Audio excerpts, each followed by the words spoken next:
निजदासस्य सौभाग्यम् निधाय हृदिगोपीशं गोवर्धनधरं प्रभुं गुणगानं मुदा कुर्वे तस्याश्रयपरायणः श्री गोवर्धननाथ की, श्री आचार्य जी श्री महाप्रभु जी की जय, श्री गोसाई जी परम दयाल की जय, श्याम सुंदर श्री यमुने महारानी जी की, श्री बाल कृष्ण लाल की।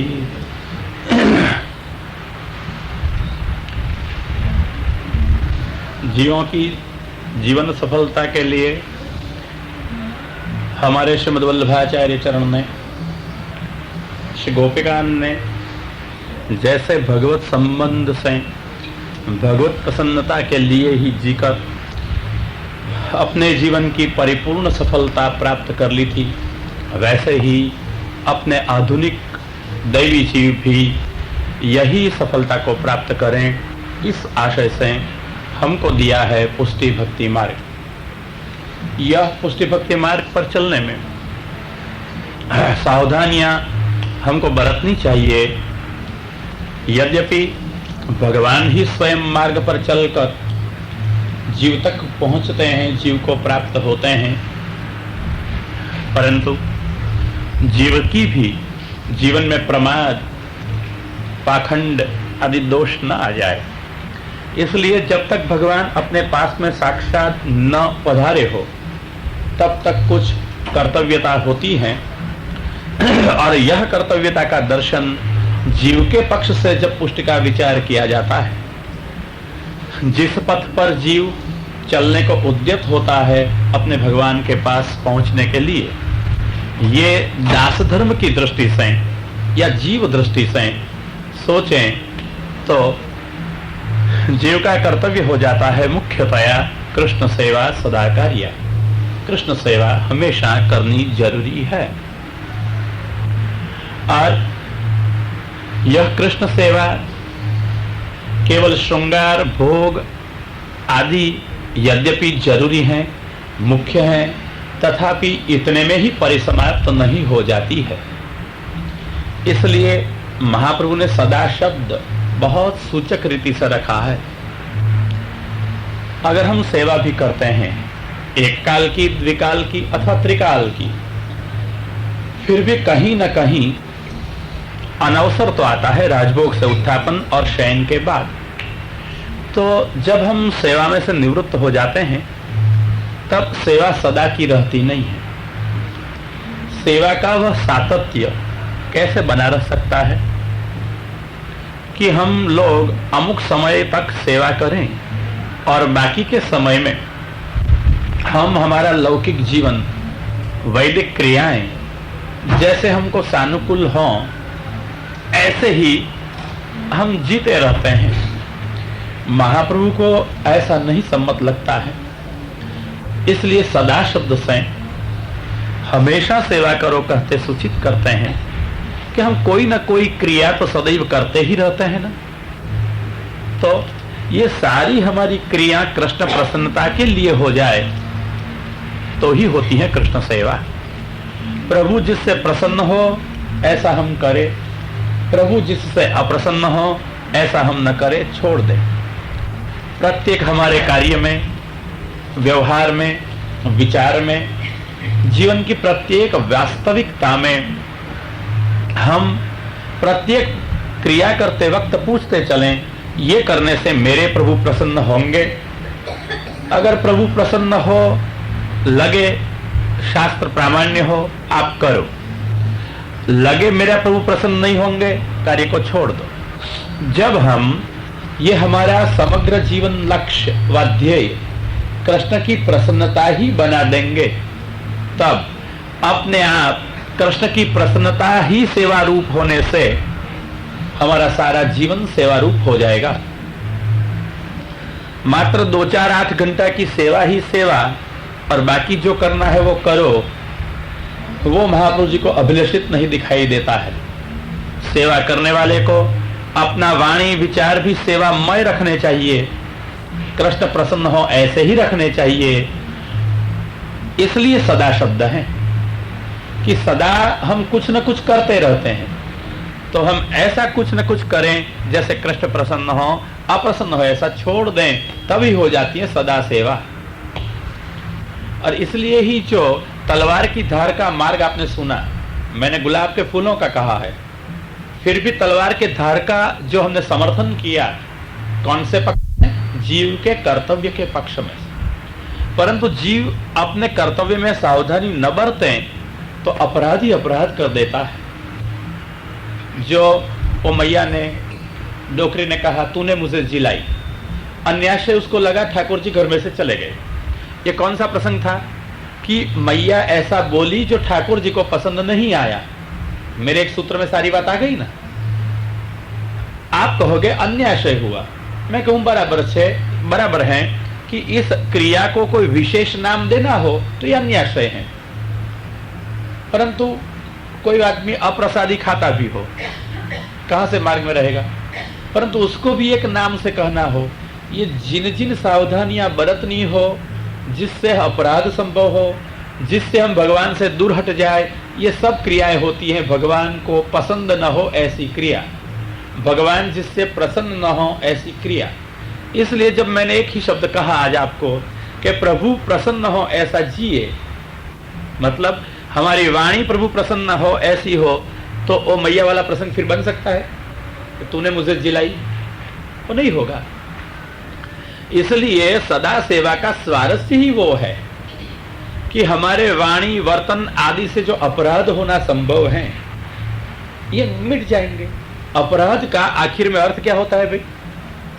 अपराध क्या है? आप अपराध शब्द को सोचना, अपराध शब्द का अर्थ क्या है? ये कहते हैं गलतियां। बोलो गलती अपराध है? अपराध क्या है? सोचो शब्द के स्वरूप को। अपराध दोष है, अपराध क्या है? मैं शब्द को अर्थ करने की रीत आपको सिखा चुका हूं। शब्द के अर्थ कैसे होते हैं? शब्द के विभाग कर दो, अपने आप अर्थ निकल आएगा। अपराध, ये दो विभाग से शब्द बन गया अपराध। आई नहीं समझ? तो एक अपशब्द का अर्थ क्या है? देखो आपको आता है सब। मान, अपमान।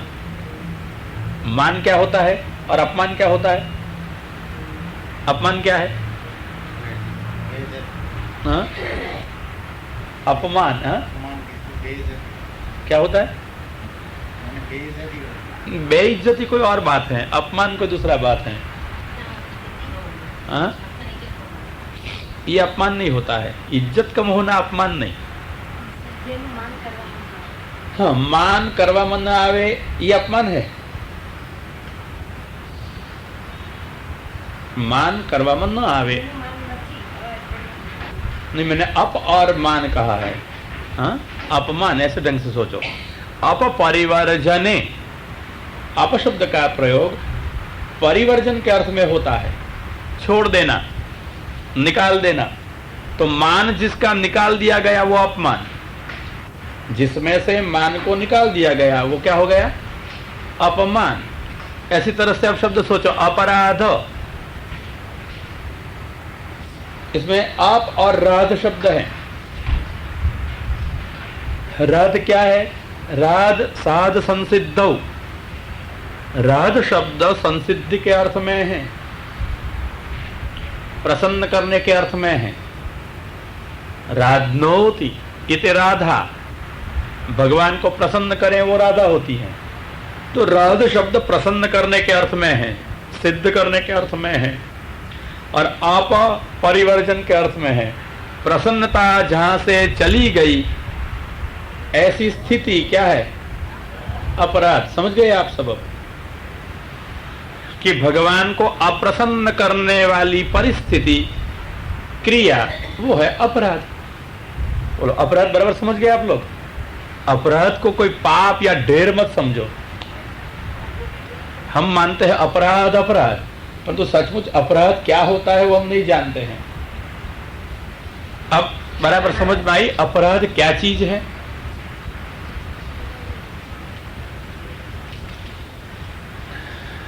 क्या है अपराध? बस जिससे प्रभु अप्रसन्न हो ऐसी क्रिया, ऐसी परिस्थिति, वो ही होता है अपराध।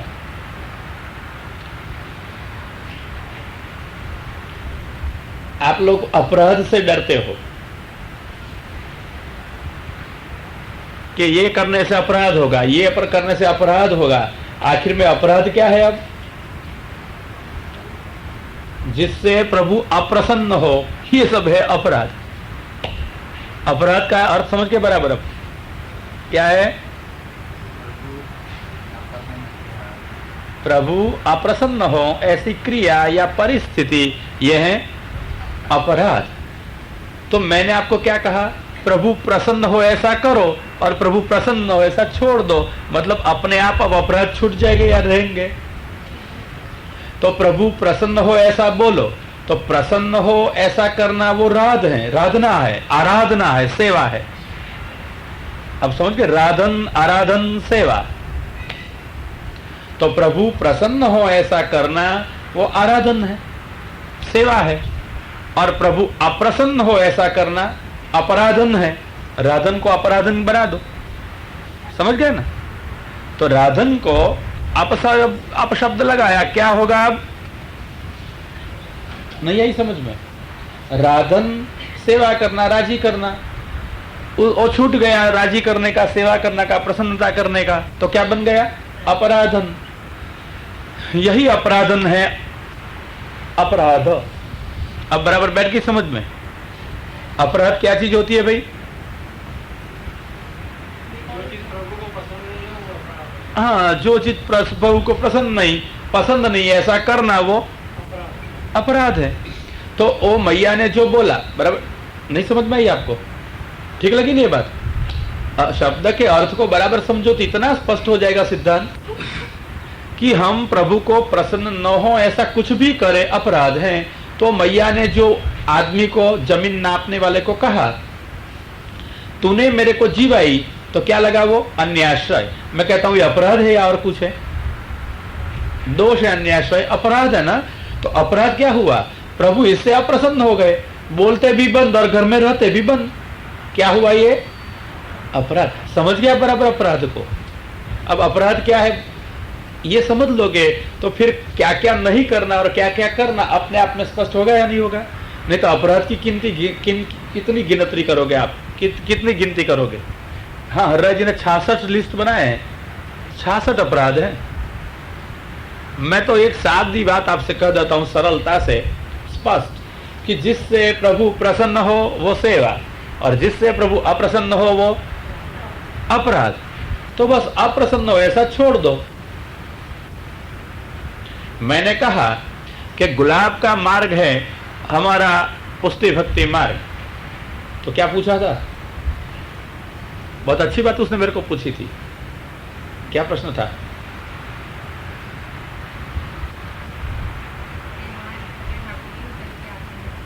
हाँ, तो वो बेंजी ने मेरे को पूछा कि ठाकुर जी ही वो मार्ग पे चल के आते हैं। मैंने तो कहा है, तो ठाकुर जी के चरणों में वो गुलाब है, तो उसकी डांठी घुस जाएगी या नहीं घुस जाएगी, चुभेगी या नहीं चुभेगी?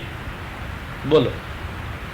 तो मैंने कहा प्रश्न तो बहुत अच्छा किया, परंतु ये तो प्रभु पधार रहे हैं, इसलिए प्रभु अपने अनुग्रह से ये रास्ते से आ रहे हैं, और हम क्या करते हैं? सामने हमारा दास धर्म कर रहे हैं, सेवा का।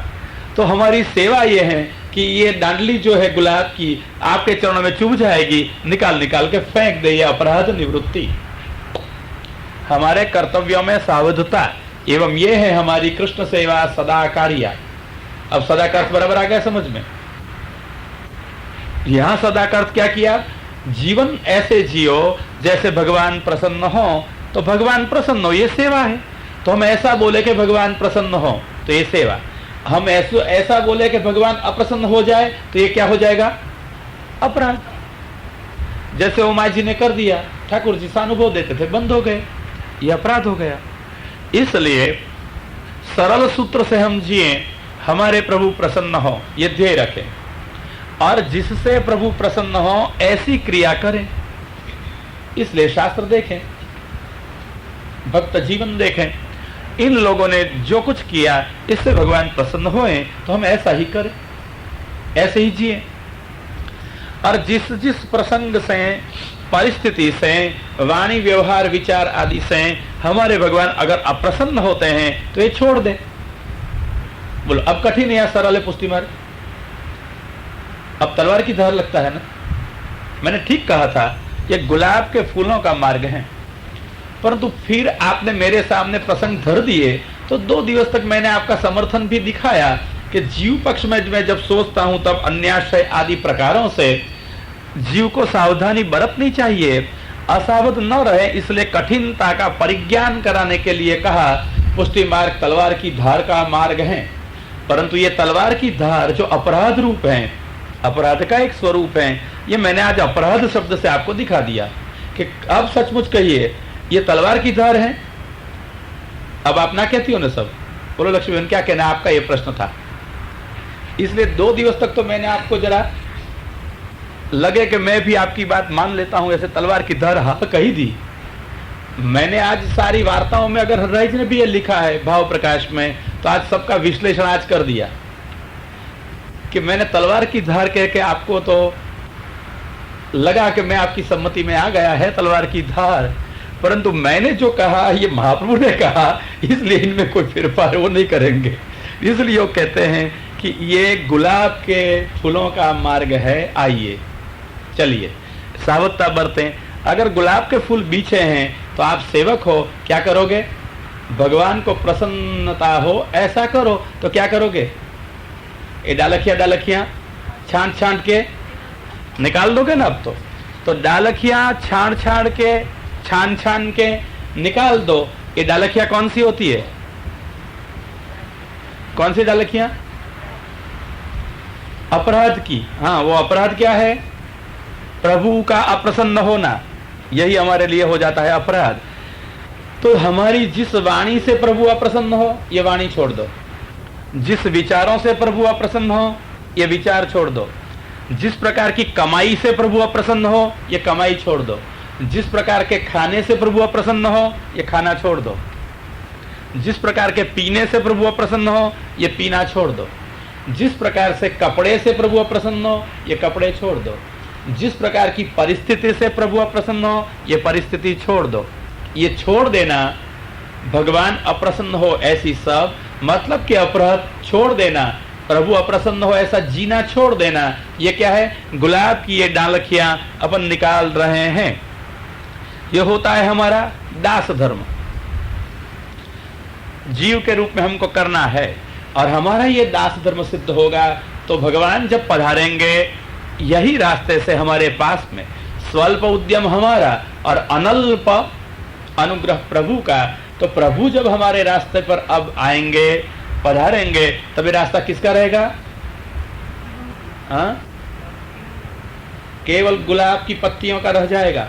अब क्या चुभेगा? चुभेगा तब जब हम कर्तव्य नहीं करेंगे,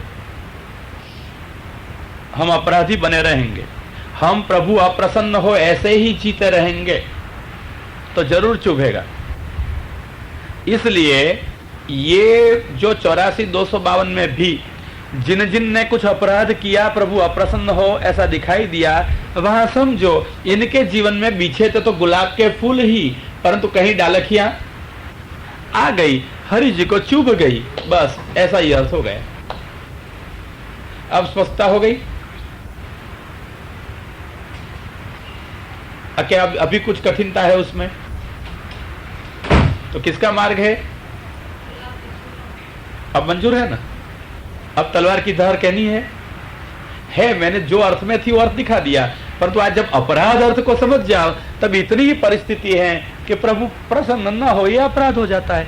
तो बस डालखियां से प्रभु प्रसन्न नहीं होते हैं, हमारे अव्यवस्थित वाणी वर्तन से प्रभु प्रसन्न नहीं होते हैं। छोड़ दो ऐसे वाणी और वर्तन को, छोड़ दो ऐसी कमाई को, छोड़ दो ऐसे यश को, छोड़ दो ऐसी प्रतिष्ठा को, छोड़ दो ऐसी प्रक्रियाओं को जिससे भगवान अप्रसन्न होते हो। तो अब क्या हो गया? सारी परिस्थिति कैसी हो गई? प्रभु प्रसन्न हो, और प्रभु प्रसन्न हो ऐसी हमारी प्रत्येक प्रक्रिया हो गई। घर में पधराकर ठाकुर जी की यथाविधि आचार्य चरणों ने सिद्धांत मुक्तावली में दिखाई, ऐसी रीत से सेवा करो और जीवन में सदा वह प्रसन्न रहें, ऐसा ही व्यवहार करो, ऐसे ही जियो। तो ये हो गई प्रक्रिया सारी, सदा सेवा। सेवा का लक्ष्य आखिर में उसको प्रसन्न करना ही है ना। और महाप्रभु ने लक्षण दिया, चेतस तत्प्रवणम सेवा, चित्त का प्रभु में परो ना, ये सेवा होती है। ठीक है, हम ये कल्पना करें, अब देखें कि जब हम हमारे जीवन में भगवान के लिए श्रृंगार भोग आदि करेंगे, तब चित्त किस में रहेगा? भगवान में, इसके लिए कर रहे हैं। और हमारे जीवन में जब ये करने से प्रभु नाराज हो जाएंगे, ये करने से राजी हो जाएंगे, ऐसा सोचते जिएंगे, तो चित्त किस में रहेगा? अब हम लोगों को राजी करने के लिए नहीं जीते हैं। किसको राजी करने के लिए? हम लोगों को प्रसन्न रखने के लिए नहीं जीते हैं। किसको प्रसन्न रखने के लिए जिएंगे? कृष्ण को। तो जब हम कृष्ण को प्रसन्न रखने के लिए, कृष्ण किससे प्रसन्न रहेंगे, किससे अप्रसन्न हो जाएंगे, ऐसा अगर सोचते ही चलेंगे, तो हमारा चित्त किस में रहेगा? कृष्ण में। और चेतस तत्प्रवणम सेवा, इसमें परोया हुआ चित्त है सेवा। तो हमारी ये विचारधारा में, हमारी ये जीवन प्रणालिका में हमारा चित्त कृष्ण में ही रहेगा। इसलिए हमारा सारा जीवन क्या बन जाएगा? कृष्ण सेवा। ये सदा कृष्ण सेवा है। जो कुछ करेंगे ये कृष्ण सेवा हो जाएगी। विचार बदल दो बस। क्रिया तो यही आप करोगे, बदलना क्या है? विचार। कल दिखाया था ना कि घर काम करो, वो भी क्या समझ के करो? क्या समझ के? कृष्ण सेवा। घर काम भी आप घर काम मत समझो, कृष्ण ने घर दिया है, कृष्ण घर में विराजमान है, तो जो कुछ करते हैं वो कृष्ण के लिए ही करते हैं। सब कुछ कृष्ण के लिए हो जाएगा। सुबह में उठ के क्या करते हो बेबिन? तुरंत आप क्या करती हो? उठ के कुछ नहीं करती हो? क्या करती हो? हाँ, क्या करती हो आप सब? हाँ, सफाई। फिर क्या करती हो? सीधे स्नान। हाँ, ब्रश नहीं करती हो बहन जी आप? तो आपने कहना सीधे इसमें कोई ऐसा रिवाज होगा आप लोगों का दुबई में कि सीधे स्नान? वो अमेरिकन लोग करें ना ऐसा, मर्जी आए तो करना, नहीं तो सीधा ना। ऐसा भी हो सकता है। तो ब्रश करती हो ना?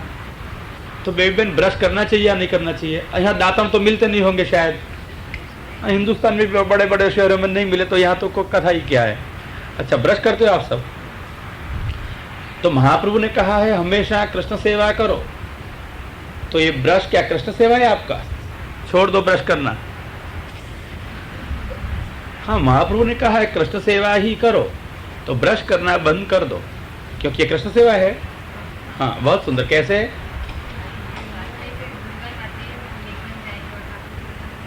बहुत सुंदर बहन। हम ब्रश करेंगे तो अगर दांत स्वच्छ हो, ऐसी दृष्टि से करेंगे तो ये तो प्रवाहिक क्रिया हुई, लौकिक क्रिया हो गई। परंतु हम दांत साफ न करेंगे, ब्रश न करेंगे, तो हमारे मुंह में से बदबू आएगी, दुर्गंध आएगी। हम ठाकुर जी की सेवा के लिए जाएंगे तो ये बदबू किसको लगेगी? ठाकुर जी को। प्रसन्न होंगे, अप्रसन्न होंगे, ये क्या हो गया? अपराध। तो ब्रश न करना वो अपराध है। और तो फिर ब्रश करेंगे तो किसके लिए? ठाकुर जी को बदबू न हो, ठाकुर जी प्रसन्न हो, इसलिए करेंगे। तो ब्रश करना क्या है? को। परंतु ब्रश तो आप सब करते हो, क्यों करते हो?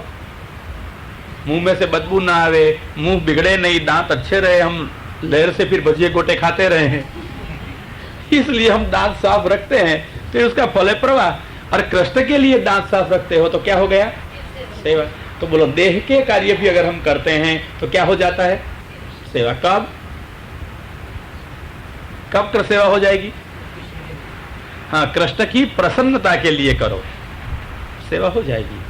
तो इसमें क्रिया बदलनी होती है या विचार? विचार ही बदलने होते हैं ना। आप घर साफ करते हो, कल दिखाया था ना, किसके लिए करती हो? ठाकुर जी के लिए। सचमुच?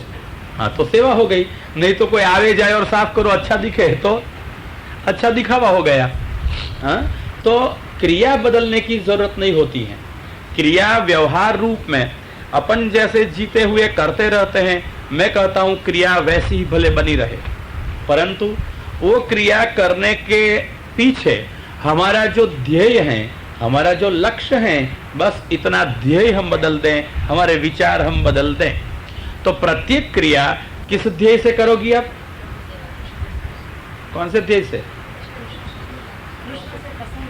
हाँ, कृष्ण की प्रसन्नता से के ध्येय से करो, तो जो कुछ करेंगे अब कृष्ण प्रसन्नता के ध्येय से, वो सब क्या हो गया? सेवा। भैया शौच जाते हो? क्यों जाते हो? संडास जाते हो ना? सब लेटरिन में जाते हो ना? क्यों जाते हो? हाँ, सोचना, मैं ये कहना चाहता हूं कि महाप्रभु ने हमारे लिए कितनी उदार परिस्थिति दी है कि हमारी ऐसी मल विसर्जन जैसी क्रिया भी हीन क्रिया मानते हो ना, तो उत्तम है। हाँ? हाँ, तो ये भी सेवा में कितनी उपयोगी है। अगर 2 दिन आपका मलावरोध हो जाए तो विसर्जन न हो मल का, तो क्या होगा? बीमार हो जाओगे, तो फिर सेवा ही होगी ना, बंद हो जाएगी। इसलिए मल विसर्जन भी क्या है? एक जरूरी है। तो शरीर इससे स्वस्थ रहेगा, तो ये परंपरागत सेवा है, सेवा में उपयोगी है। इसलिए पायो और मलांश त्यागे न, महाप्रभु ने सारा सूचन किया है। घर में बच्चे चाहिए, क्यों? बुढ़ापे में हमको खिलावे, ये घर छोड़ के जाए तो संभाले, अथवा वासना हमारी पूर्ण हो। महाप्रभु के इसलिए संतान की अपेक्षा मत करो, क्रियाएं मत करो। वो भी आदर्श दिखाते हैं। पुत्रे कृष्ण प्रिय रति ही, आपके घर में कृष्ण जिसको प्रिय हो ऐसा पुत्र हो, अथवा कृष्ण जिसको प्रिय हो ऐसा पुत्र, अथवा कृष्ण को प्रिय हो ऐसा पुत्र हो। तो यहाँ गृहस्थाश्रम चेष्टा भी स्वीकारते हैं कि मानव सहज इंद्रिय और इनकी वृत्तियां सब भगवत संबंध वाली बना दो। तो बच्चे की अपेक्षा वासना संतोष के लिए नहीं, केवल गृहस्थाश्रम परंपरा के लिए नहीं, केवल प्रजातंतु संवर्धन के लिए नहीं, परंतु केवल बुढ़ापे में सेवा करने के लिए नहीं। आजकल करेंगे या नहीं ये भी पता नहीं। इसलिए अपेक्षा करनी हो तो ये सारी क्रियाएं भी क्यों होनी चाहिए? कृष्ण की दृष्टि से, कि हमारे घर के कृष्ण घर में ही रहे, सेवा इसकी बनी रहे, तो कृष्ण सेवा सदा कार्या। तो सारी प्रक्रियाएं जो मानव देह से मन से संगत हैं और लौकिक जैसी ही शायद लगे, ऐसी क्रियाएं भी जब हम कृष्ण को लक्ष्य में रखकर करें, कृष्ण की प्रसन्नता के लिए करें, तब क्या फल है उसका? सेवा। जो कुछ आप करोगे वो क्या बन जाएगा? सेवा। अच्छा भैया, नींद आती है? कब आती है? सो जाते हो आप सब? कब सोते हो? क्यों सोते हो? इसलिए सो जाते हो? अच्छा, क्यों सो जाना चाहिए? हाँ, दूसरे दिन उठ के कृष्ण की सेवा करने के लिए आराम चाहिए। तो हमारा आराम भी, हमारा सो जाना भी किसके लिए है? कृष्ण के लिए। क्यों सो गए हो? कोई पूछे क्यों सोए हो? निंदा से आए इसलिए? बीमार नहीं हो इसलिए? अथवा हम जग नहीं सकते हैं इसलिए? क्यों सो गए अब? हाँ, हमारे कृष्ण प्रसन्न हो। क्यों सो गए? समझ गए? हमारे कृष्ण प्रसन्न हो, दूसरे दिन उठ के उसकी सेवा उचित रूप से कर सकेंगे, इसलिए हम सो गए। हमको अभ्यास है, हमको सोए बिना चले नहीं, हमको नींद बहुत आवे, ये सब लौकिक प्रक्रिया हो जाएगी। क्रिया तो वो ही करनी है, सो ही जाना है। पर तो अब सोना भी क्यों? हाँ, कृष्ण के लिए। तो ये सारी जीवन की क्रिया दिवस भर आप करते रहो, रात भर आप करते रहो, ये सारी क्रिया किस हेतु से हो जाएगी? कृष्ण के कारण, कृष्ण की सेवा के लिए, कृष्ण की प्रसन्नता के लिए। जब ये सारी प्रक्रिया कृष्ण प्रसन्नता के लिए हो गई, तब जीवन क्या बन गया भाई? क्या बन गया वो? समझ में आती है ना बात? हाँ, क्या बन गया वो जीवन? सेवामय, कृष्णमय। ये प्रभु प्रसन्नता की दृष्टि से जब हम जिए और सब कुछ करें, तब सारा जीवन बदल जाएगा, हमारा जीवन ही सेवामय हो जाएगा। और ये सारा जीवन, जीवन की सारी प्रक्रियाएं भगवत प्रसन्नता बुद्धि से हो, उसका नाम है कृष्ण सेवा सदा कार्या। आई समझो बात बराबर। ये जो घंटे 2 घंटे की सेवा हो, इससे मात्र संतोष मत रखो। गुलाब का या फूलों का ये मार्ग है, इनमें से आपको क्या करना है, ये सेवा को लक्ष्य रख करके प्रभु प्रसन्न हो ऐसे जिए, ये लक्ष्य बना करके अप्रसन्नता की डालखियां जो है हमको छांट छांट के, बीन बीन के, छान छान के बाहर उठा के डाल देनी है हमारे जीवन पथ में से, जिससे हमारे पास में पधारते हुए हमारे स्वामी भगवान श्री कृष्ण को कोई परिश्रम अब रहेगा नहीं। अब रहेगा परिश्रम? तो अप्रसन्न भगवान जिससे होते हैं, ऐसी परिस्थितियां कौन कौन सी हैं हमने सोचा था। तो अपराध कहते हैं। कौन परिस्थिति सोची थी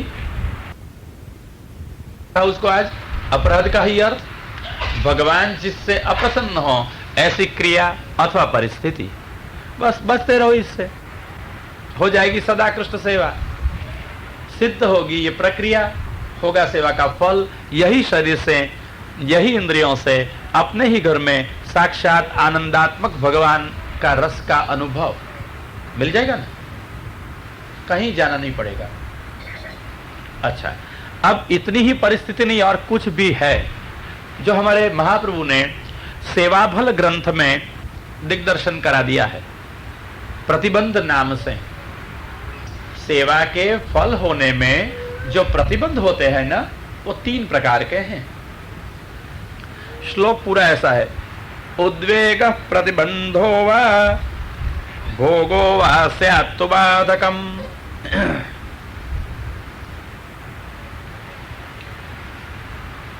उसमें सबसे पहला गिनाया उद्वेग, दूसरा गिनाते हैं प्रतिबंध, और तीसरा गिनाया भोग।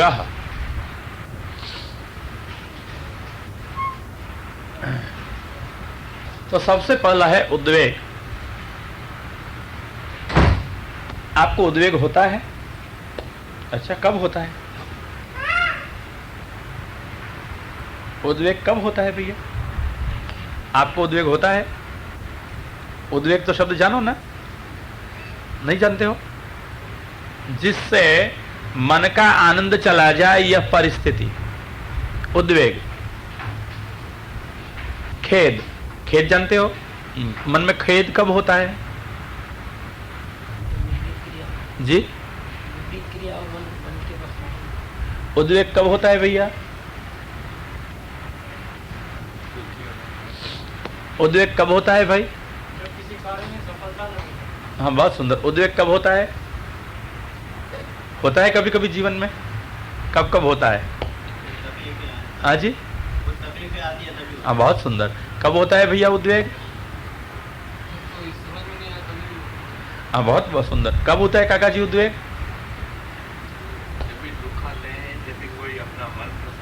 हाँ, बहुत सुंदर, तब उद्वेग होता है। उद्वेग कब होता है? सफलता न मिलती हो। हाँ, बहुत सुंदर। कब होता है भैया उद्वेग? होता है खरा? कब? हाँ, सबने सामने नहीं बताओगी? अच्छा, ठीक है, तो फिर खाने में बताओगी। अच्छा, उद्वेग होता है कैसे?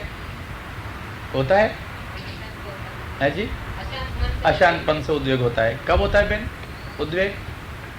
होता है कभी? हाँ, कब उद्वेग होता है? अशांति से। ठीक है, मैया कब उद्वेग होता है? सब बड़ी बड़ी मैया पीछे बैठी है ना। उद्वेग होता है आपको कभी कि नहीं होता है? हाँ, आप सबको होता है? अच्छा, ठीक है। कब होता है?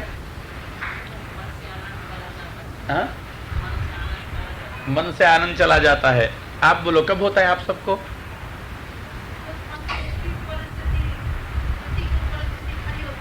हाँ, प्रतिकूल परिस्थिति में आनंद होता है, नहीं है, उद्वेग होता है। हाँ, कब बेंच कब होता है? होता है कब?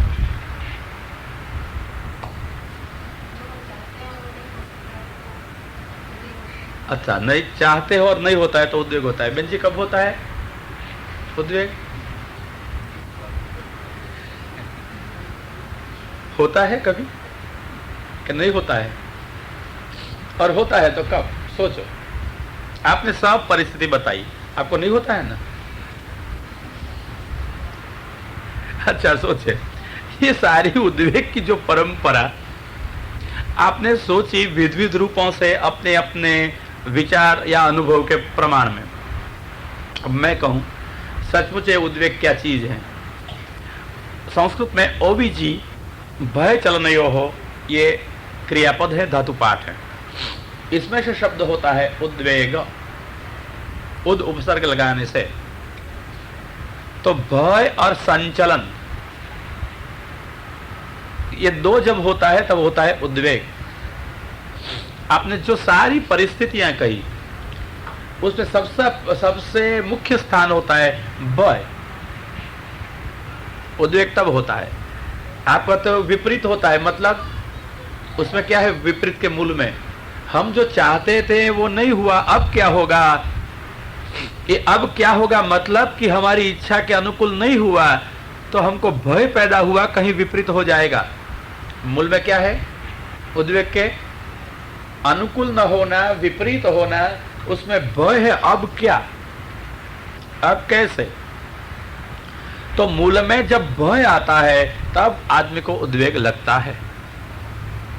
सारी परिस्थितियों के मूल में क्या है? भय। इच्छा की पूर्ति न होना, उसके मूल में भी क्या है? मन की अप्रसन्नता होना, उसके मूल में भी क्या है? भय। एक या दूसरे प्रकार से आप सोचो तो सारी परिस्थितियों के मूल में बैठा है भय। और जब मानव के मन में ये विविध प्रकार से भय आता है तब होता है उद्वेग। पैसा तो कमाते हैं, परंतु ये गवर्नमेंट जरा ले लेगी तो क्या? लो फिर क्या आ गया? भय से उद्वेग। हम पढ़े तो हो, परीक्षा का पेपर निकलेगा, परंतु लिखवे में कुछ नहीं आएगा तो कब उद्वेग होगा? भय। कहीं ना कहीं मूल में भय होगा। जो सारी परिस्थितियां हमको उद्वेग देने वाली पनपती रहती हैं, वहां मूल में है भय। ये उद्वेग का सच्चा अर्थ है। दुख है ना, इसलिए उद्वेग होता है ना, ठीक है? तो आखिर में दुख से क्यों उद्वेग हुआ? दुख से हम डरते हैं। अगर दुख से हम नहीं डरे तो उद्वेग होता है? फिर आई ना समझ बात? हम दुख से डरे नहीं, हमको दुख का भय लगे नहीं, तो दुखों से उद्वेग होगा कि नहीं होगा? कुंता माने सामने से दुख मांगे भगवान के पास में, विपदा संतो न शाश्वत। हम सब लोग दुख को दूर करने के लिए चाहते हैं, दुख से बचने का प्रयत्न करते हैं। ये एक कुंता मैया जिसने भगवान की भक्ति की, जीवन पर्यंत सारे दुख सहन किए, वो अब चाहती हैं जीवन में संध्या समय में जब उन्होंने सुख पाया, सारा जीवन दुख में गंवाया, अंतिम क्षणों में जब उसका युधिष्ठिर विजयी हुआ, राजा हुआ, मान मिला, सुख मिला, कुंता राजमाता हुई, तब भगवान कृष्ण से कह रही हैं विपदा संतो न शाश्वत। महाराज दुख का अनुभव जीवन भर का है, ये सुख का भी मैंने अनुभव किया। मुझे लगता है सुख में हम आपसे प्रेम नहीं कर सकती हैं, एकाग्रता नहीं हो सकती है, आत्मीयता उत्कंठा पनपती नहीं है, इसलिए हम चाहती हैं जहां जहां हम जाए हमको केवल दुख ही मिले। और एकाध दुख नहीं, विपदा बहुवचन का प्रयोग है, अनेक विपत्तियां आए। जिस विपत्तियां हमारे कर्म से निवृत्त न हो, कोई काल में निवृत्त न हो, ऐसी विपत्तियां आए। किसी की सहायता से भी दूर न हो, ऐसी विपत्तियां आए। ऐसी अखंड विपत्ति अगर किसी ने मांगी हो तो कुंता जी ने, तो कुंता जी के ऊपर जब दुख आए तब कुंता जी को अब उद्वेग होगा या आनंद होगा? समझ गए ना? आनंद ही होगा। तो क्यों? कि दुख से डरती नहीं है। हम लोग दुख से डरते हैं, इसलिए दुख में उद्वेग होता है। तो उद्वेग के मूल में क्या हुआ? भय हुआ, डर हुआ, नहीं तो कहीं पर उद्वेग होता ही नहीं है। ठीक है ना? आप सबने जो विविध कारण बताए उद्वेग होने के, ये सबके मूल में क्या बैठा है? भय। हमने मन में जो चाहा वो नहीं हुआ, हमने विपरीत परिस्थिति देखी, मन में क्या होगा फिर? अब क्या होगा? क्या करेंगे? जब ये क्या करेंगे, क्या होगा, ये मानसिक भय मन में आ गया, उसी क्षण आनंद चला गया, उसी का नाम है उद्वेग। आनंद का न होना ये उद्वेग, आपने कहा ना। तो आनंद कब नहीं होगा? जब मन में भय उत्पन्न होगा, आनंद चला जाएगा। आप अभी कथा में बैठे हो, आनंद में बैठे हो या उद्वेग में हो?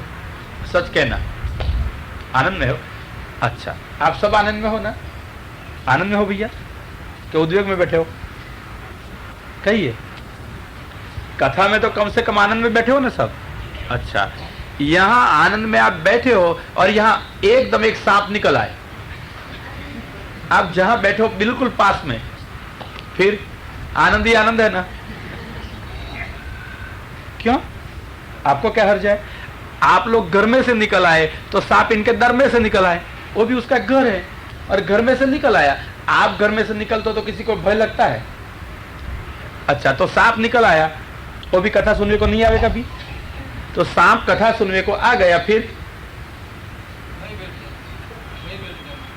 हाँ, वो भी यहीं आकर के बैठ गया, तो आप बैठ रहोगे?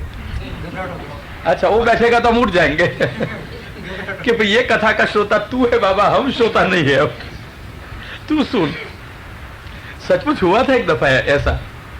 मैं भोपाल में मध्य प्रदेश में कथा कर रहा था, वहां सारी मेदनी जम जाए, शिकार बड़ी धर्मशाला थी, भर जाती थी। एक आदमी दोपहर में आया, कुछ प्रश्न पूछने हैं, लेकिन भाई हमारे दरवाजे हमेशा खुले हैं, जिसको पूछना है उसके लिए। शास्त्री जी एकांत में पूछना है, जाहिर में नहीं। मैंने कहा भाई ये दो चार बैठे हैं, इनमें क्या हर्ज है, पूछ ले। उसने कहा पूछना है। हमारा एक आदमी पूछता है कि हमारा उद्धार कैसे हो। तो मैंने कहा जो पूछता है उसको कहे आके मेरे को मिले, मैं तेरे को जवाब क्यों दूं? हमको ऐसी रीत नहीं पसंद है। जिसको पूछना है उसको आना चाहिए। ओ किसी द्वारा हमको प्रश्न पूछवा है, हमको पसंद नहीं आवे रीत। आना चाहिए, जिसको पूछना हो तो भेज दे। उसने कहा वो नहीं आ सकता है शास्त्री जी, क्षमा करना, क्योंकि वो बीमार हो गया है, बूढ़ा है, मरणशैया में सोया हुआ है। उसने कहा नहीं ऐसा तो नहीं, क्योंकि फिर क्या है, भेज दे उसको। उसने कहा वो नहीं आ सकता है। क्योंकि मतलब क्या है, ऐसा कौन सा बड़ा है नहीं आ सकता है? अगर पूछना है तो आ सकता है, अगर नहीं आ सकता है तो हम उत्तर भी नहीं दे सकते हैं, कह देना। उसने कहा शास्त्री जी ये समस्या यही है, ये कथा सुनने को आता है, आपको पूछने को नहीं आ सकता है। ये कौन सी समस्या, कथा सुनने को आए और पूछने को नहीं आ सके, पूछना है फिर भी? हाँ होते कई श्रोता अपने आप नहीं पूछते, किसी से पूछवा रखते हैं कि पूछना, इतना पूछना। ये कोई रीत थोड़ी होती है। मैंने कहा भैया पर ऐसा है क्या, क्यों सुनने को नहीं पूछने को नहीं आता है? उसने कहा शास्त्री जी वो नहीं आवे वही ठीक है। मैंने कहा अब ये तू रहस्य क्या करता है बात में? सीधी बात करते भैया, नहीं आ सके अच्छा है, वो क्या है, आवे इसमें बुरा क्या? अगर पूछना है तो आवे, यही अच्छा है। उसने कहा शास्त्री जी मैं ठीक कहता हूं, वो नहीं आवे। हाँ तो मैंने कहा क्यों नहीं आवे? तो तू जाके बोल दे, मैंने कहा है कि वो आएगा नहीं तो हम उत्तर देंगे नहीं। उसने कहा मैं जाकर के कहूंगा। मैं को बस तो आगल बात बंद कर। तो उठा दिया मैंने उसको। तो दूसरे दिन फिर आया, शास्त्री जी मैं उसको संदेश कह के आया। मेरे को क्या कहा? तो कहता है शास्त्री जी आने जैसा उसका शरीर नहीं है।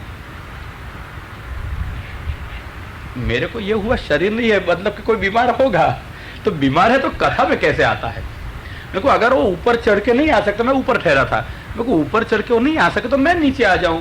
किसी को पूछना हो तो जिज्ञासा संतोष करने की सब तैयारी हमारी है। उसने कहा आप नीचे मत पधारो।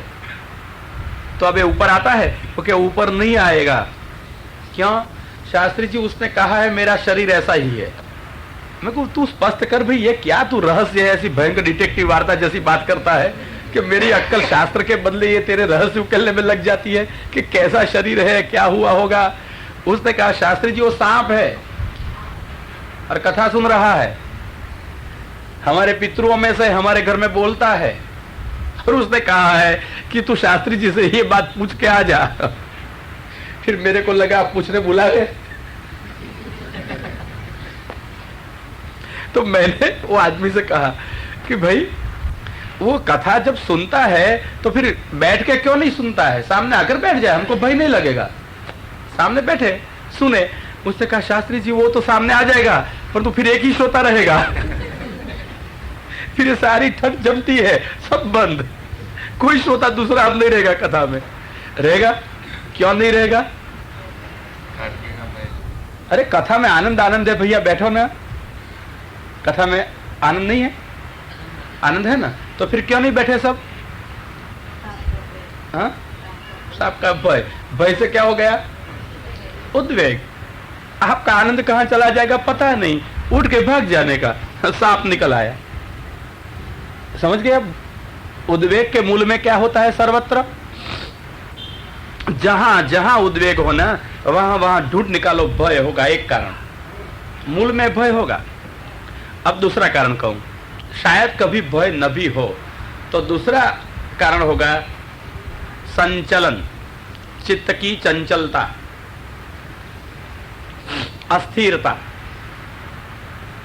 उद्वेग होने का यह दूसरा कारण है, चित्त की अस्थिरता।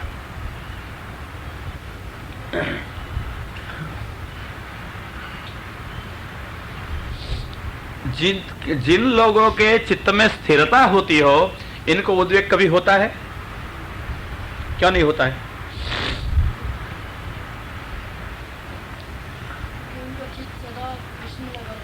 हाँ?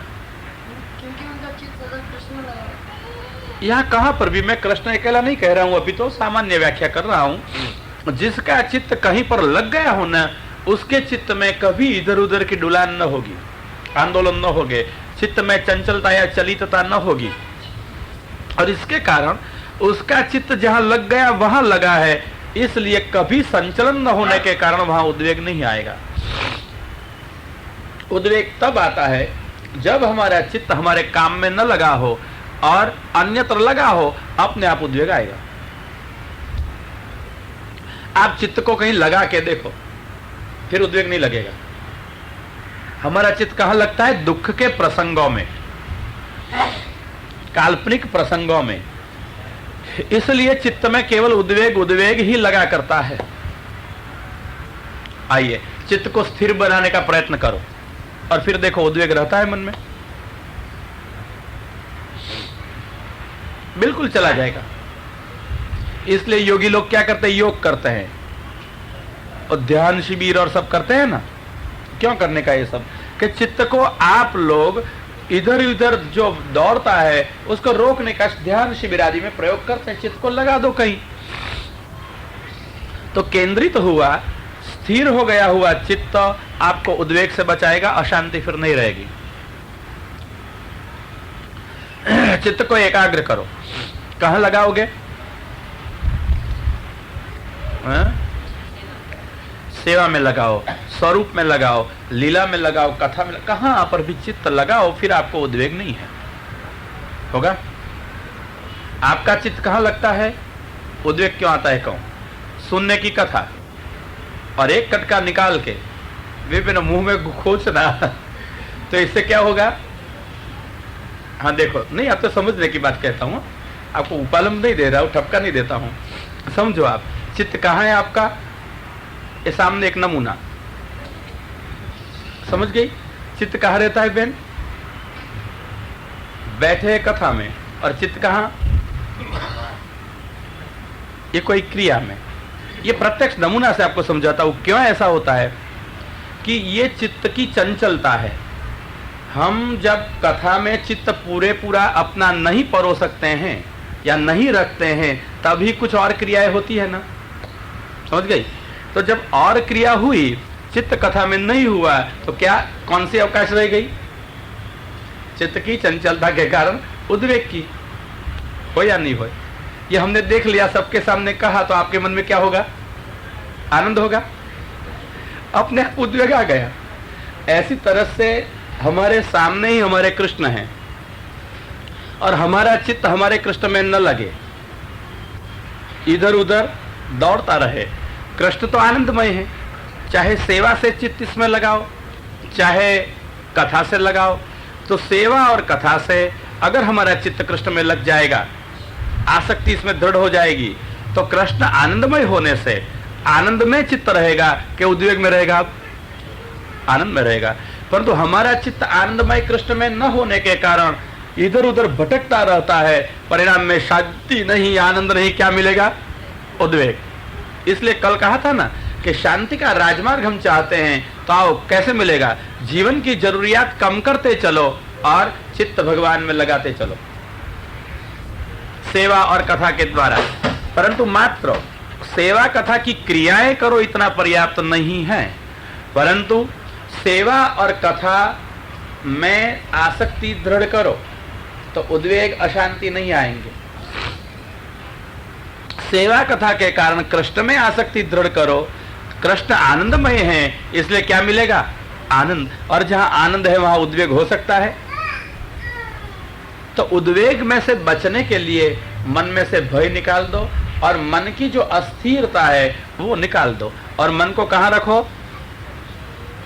कहां रखने के? कहां रखोगे मन को? कृष्ण में रखो। ये बराबर समझ रखना कि हमको तब ही उद्वेग होगा जब हमारा मन कृष्ण में न हो, और कृष्ण में होगा तो क्या मिलेगा?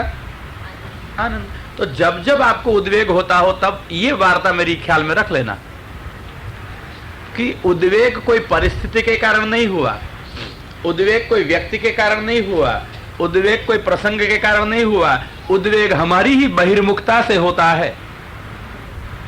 समझ के? बराबर। उद्वेग हमारी ही बहिर्मुखता से होता है। हमारा चित्त हमारे कृष्ण में न होने से हमको उद्वेग होता है। अगर हमारा चित्त कृष्ण में होता, क्यों उद्वेग होता? दूसरा विचार ही नहीं आता। तो कृष्ण में से मन का चलित होना, ओ विजी भय चलन यो हो, तो कृष्ण में से हमारा चित्त चलित हुआ, बस उद्वेग शुरू हो गया। समझे भाई? कैसे उद्वेग होता है? अब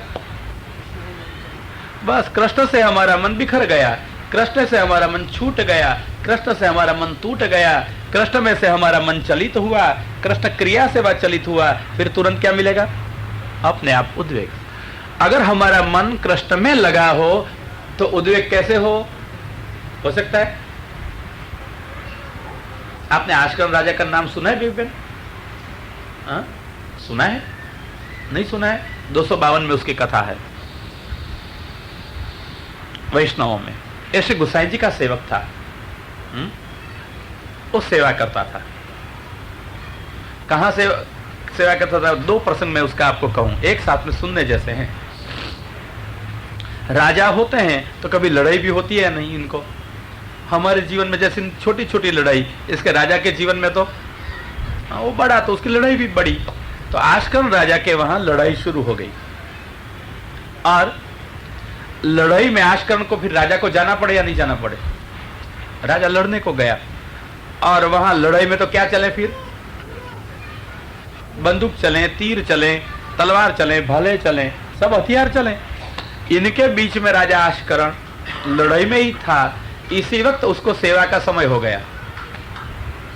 लोग इतिहास में बाबर की कथा सुनाते हैं कि घोड़े पर से उतर के युद्ध के बीच में वो नमाज पढ़ता था, परंतु ये हमारे बच्चों को सब इतिहास में पढ़ाते हैं, तो हमारे हिंदू कोई ऐसा था वो तो कोई पढ़ावे ही नहीं, और माँ बाप ढूंढ के बच्चे को सिखावे भी नहीं।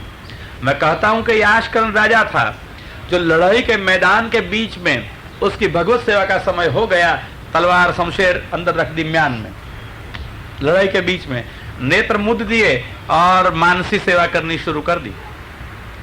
शरीर से न पहुंच सके तो मन से भी सेवा करो। अगर कभी कभी आपको सूतक हो, रजस्वला के दिवस हो, कभी कभी आप लोग बाहर गाम हो, क्या करे, सेवा नहीं हो सकती है। मैं कहता हूं मन से सेवा करो। जो क्रम सेवा का रोज हम करते हैं हमारे घरों में, यही मन से करो पूरा क्रम। विमुख मत हो ठाकुर जी से। मन से पूरा सेवा का क्रम, जैसे घर में करते हो ऐसे बाहर करो, वहां तन से हिरते फिरते हो या मन से करते चलो, छोड़ो मत। आशकन राजा यही सारा मानसिक क्रम कर रहे थे और क्रम करते करते मंगला से राजभोग तक पहुंच गए। कहां? कोई एकांत समाधि स्थित शांत वन में नहीं, घर के कोई कोठरे में कमरे में नहीं, उद्यान में नहीं, कहां कर रहे हैं? रण मैदान में चारों ओर जहां गर्जनाएं हो रही है, शस्त्र प्रहार हो रहे हैं, किसी पल असावध रहने में प्राण जाने का पूरा संभव है, और वहां वो सेवा कर रहे हैं मन लगा करके। और इतने में राजभोग का थाल सजा दिया राजा ने और भोग धरने के लिए उद्यत हो गए। थाल पधराया और कढ़ी का डबरा हाथ में लिया, भोग धरने के लिए जैसे तैयारी की, ऐसी ही क्षण में कहीं से एक प्रहार आया और राजा का घोड़ा चौंक उठा, कूद पड़ा। घोड़ा कूदते ही शरीर को एक धक्का तो लग गया, और तो याद नहीं है, भान नहीं है, वहां है, धक्का लगा और अनुसंधान रहा। बाहर से धक्का का लगना और अंदर कड़ी का धरना, डबरा दोनों साथ में हो गया, इसलिए राजा को लग गया और धक्का लगा और कड़ी का डिबरा छूट गया। फिर क्या हुआ? सब कड़ी कड़ी हो गया। राजा आश्चर्य हुआ कि ये क्या हो गया। बाजू में एक मंत्री था, उसने पूछा महाराज ये क्या? राजा ने कहा नहीं कि मैं सेवा करता था। उसने कहा भाई मेरे को कढ़ी बहुत अच्छी लगे, इसलिए रानी साहब ने मेरे को डिबरा भर दिया था। मूल वस्तु छिपाने के लिए असत्य बोलने का आशय नहीं था, प्रकट नहीं करनी थी अपनी ये वास्तव वस्तु, भगवान की सेवा जाहिरात की नहीं है, इसलिए चुप रहे, कुछ न बोले। तो मैं पूछता हूं, ये आशकर्ण राजा जो लड़ाई के मैदान के बीच में मानसी सेवा कर रहा है, उसका चित्त कहां लगा होगा? कृष्ण में। तो चारों ओर जहां तीखे तीर बरस रहे होंगे, तलवारें चलती होंगी, भाला फेंक दिए जाएंगे होंगे, घोड़े एक दूसरे के सामने खिलाते होंगे, धसाते होंगे, वहां भी उसके चित्त में क्या होगा? आनंद ही। क्यों? चित्त की एकाग्रता हो चुकी है भगवान कृष्ण में। होगा उसको कुछ उद्वेग? बस ये एकाग्रता है, उद्वेग इनको नहीं रहता है। अगर लड़ाई के मैदान में खड़ा रहे और चित्त ऐसा न लगे तो चारों ओर क्या घूम रहा है? या तो उद्वेग उद्वेग है, कौन किसको मारेगा क्या पता। दूसरी बात कहूं यही आशकर्ण की। आशकर्ण राजा श्री गोवर्धन नाथ की एक दफा कहीं जंगल में सेवा कर रहे थे, चोर भिल्ल लोग आए, उन्होंने देखा आशकर्ण जी सेवा कर रहे हैं और राजा के वहां तो सेवा में हीरा मोती सोना सब था, अलंकारों में, वस्तुओं में, आभूषणों में, सब देखा। लोगों ने सोचा लाग मिल जाए तो चोरी करके सब ले जाए। राजा की सेवा चल रही थी, पीछे से चोर देख रहे थे, आसपास कोई था तो नहीं, लाग मिल गया और चोर लोग ने तीर चलाया। तीर आया आशकर्ण के पीछे से, पीठ में से घुस गया और पेट में से बाहर निकल गया। राजा को क्या हुआ होगा? बस उसको कुछ पता नहीं, वो श्रृंगार करता था। एक सारा तीर शरीर को भेद के बाहर निकल गया। राजा ने जाना तक नहीं, इतने में मुखिया जी आ गए इनके। उसने देखा रहा, उसने राजा को जगाया नहीं, कुछ पूछा नहीं, सीधे सीधी जो दवाइयां लगानी थी वो लगा करके ऊपर वो पट्टा बांध दिया।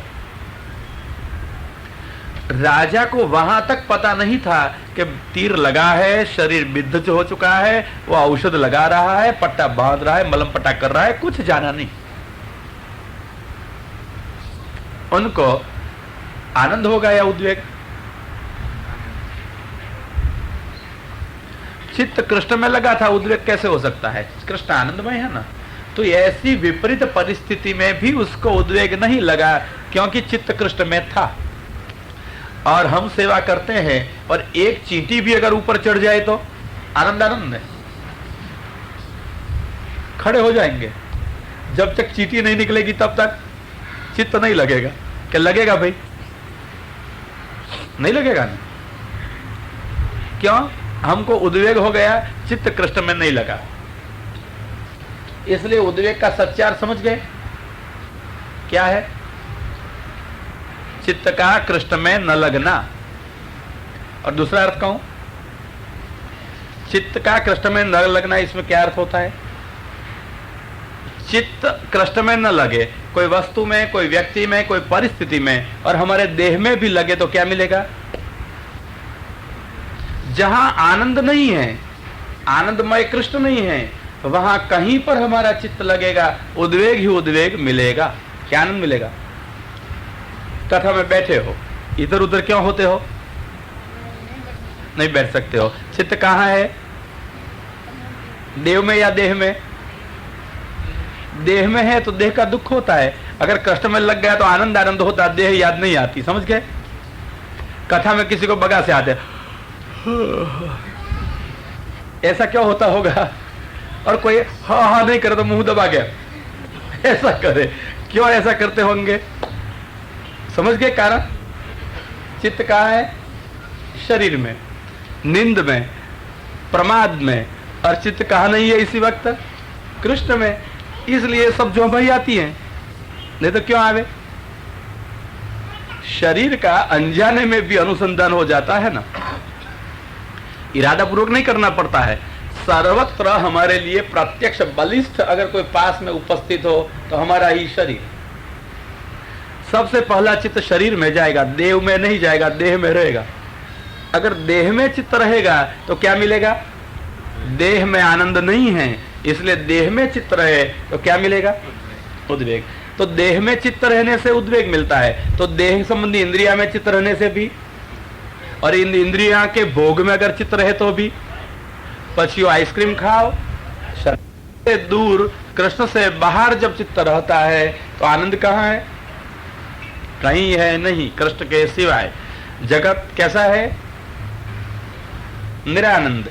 जीव कैसा है? गुप्तानंद। इसलिए निरानंद और गुप्तानंद, जीव और जड़, ये दोनों में जब तक हमारा चित्त भमता रहेगा तब तक उद्वेग ही उद्वेग मिलेगा, आनंद कहीं नहीं मिलेगा। चाहते हो आनंद को? कहां ले जाओगे चित्त को? बस एक उपाय करो, कृष्ण में ले जाओ। और कृष्ण में चित्त ले जाना हो, कैसे ले जाओगे? बोलो क्या करोगे?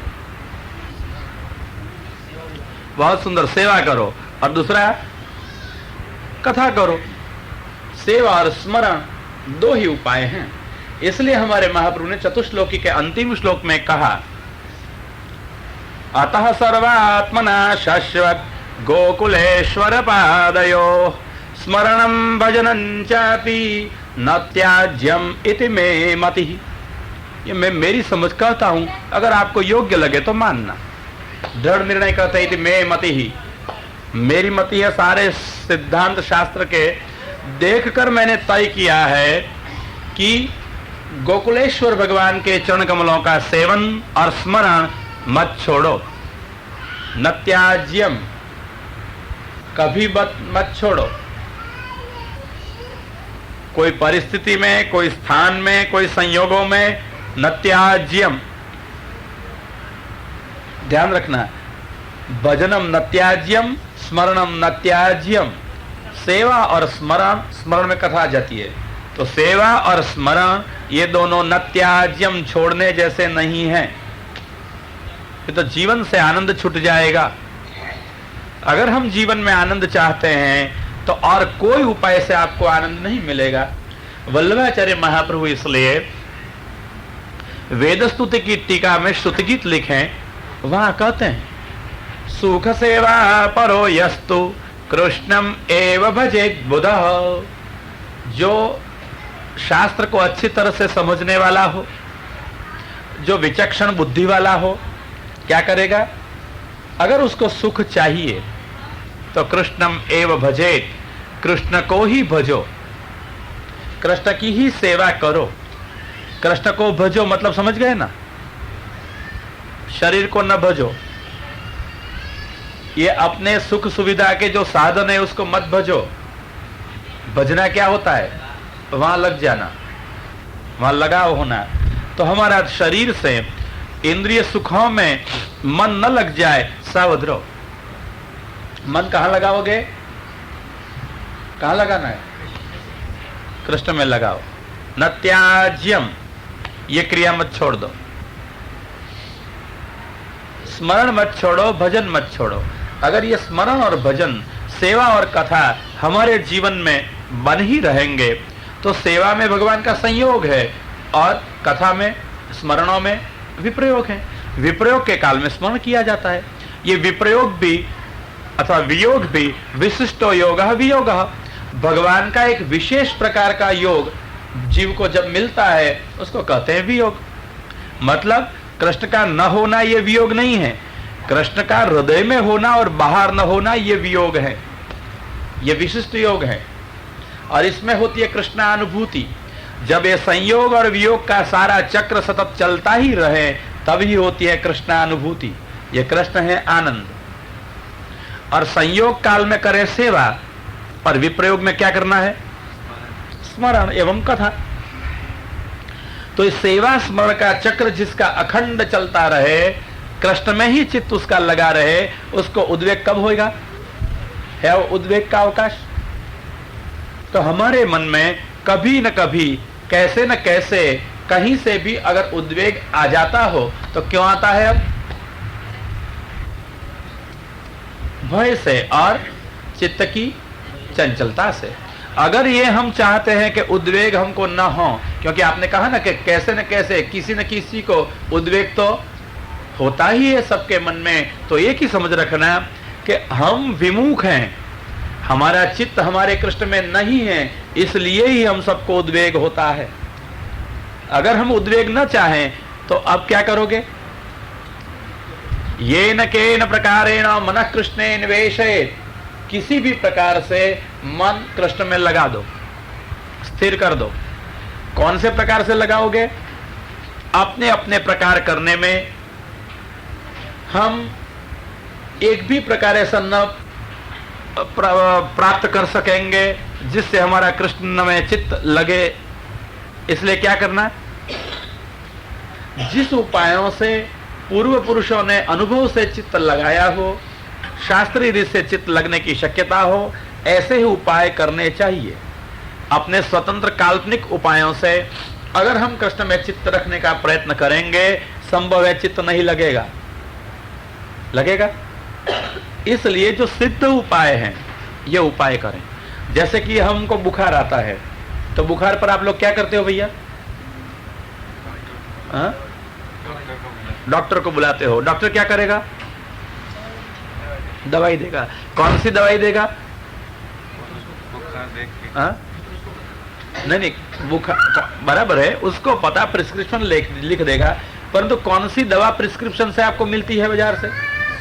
जो जो दवाइयां बाजार में बिकती हैं वो दवाइयां कैसी होती हैं? डॉक्टर लिखता है वही बेचते हैं। जो बेचने के लिए दवाइयां बाजार में रखी जाती हैं वो दवाइयां कारखाने में से बाहर बेचने के लिए कैसी आती है? हाँ? हाँ? अच्छा, पैम्पलेट नहीं, कारखाने से दवा बाजार में कब रखी जा सकती है? जब फार्मासिस्ट आता है गवर्नमेंट का, उसको प्रमाणित करता है, सर्टिफिकेट देता है, ठीक है ना, कि ये दवा तुम्हारी घातक नहीं है, योग्य है। अगर जब तक गवर्नमेंट की ओर से दवाई बनाने वाले को ऐसा सर्टिफिकेट न हो तो अच्छा, वो सर्टिफिकेट कब दिया जाता है? टेस्ट के बाद, ठीक है ना, तलाश के बाद। ये दवाई के बारे में पूरे टेस्ट किए जाते हैं, ठीक है ना, और टेस्ट करके फिर सर्टिफिकेट दिया जाता है कि तुम्हारी दवाई बराबर है, बाजार में रखो। तो ये टेस्ट की हुई, मतलब कि सानुभूत, ठीक है ना, अनुभव वाली जो दवा होती है ये बाजार में रखने की छूट मिलती है। ऐसी तरह से अगर हमारा कृष्ण में चित्त लगाना हो तो हम हमारे घर घर की दवाइयां नहीं मुक सकते हैं, नहीं रख सकते हैं बाजार में। कौन सी दवाइयां चलेगी? टेस्टेड, अनुभूत। तो शास्त्रकारों ने ये टेस्टेड दो दवाइयां दी हैं, सेवा और कथा, सेवा और स्मरण। अगर हमको उद्वेग से बचना हो तो उद्वेग हमारा बुखार है, और बुखार के लिए कई दवाइयां मिलती होंगी, परंतु टेस्टेड जो मेडिसिन है वो क्या है? सेवा और कथा, सेवा और स्मरण। इसलिए महाप्रभु कहते हैं न त्याज्यम इति में मति ही, इसको मत छोड़ो, हमेशा लिया करो। सेवा और स्मरण का तंत्र सतत चलता रहेगा, हमारा चित्त इसके द्वारा कृष्ण में लगा रहेगा, और कृष्ण में लगा हुआ चित्त अनुभव किसका करेगा? आनंद का, क्योंकि कृष्ण आनंदमय है। इसलिए सबसे चित्त को हटा लो, सब में से चित्त को हटा लो, और कहां लगाओगे? कृष्ण में लगा दो। अच्छा है भाई, ये प्लग होता है ना, तो हटा ले। ये बिजली के प्लग लगाए जाते हैं ना, पिन, तो हम उसको हटा ले, और जहां लगानी हो वहां लगा दे। ऐसी तरह से हमारा चित्त अगर हमारे हाथ में आ जाए तो सर्वत्र से निकाल दे और कृष्ण के प्लग में ज्वाइन कर दे। ठीक है? हाथ में आता है या नहीं आता है? हाँ, अच्छा, मन हाथ में आता है? हाँ, क्या? कहाँ लगा दे?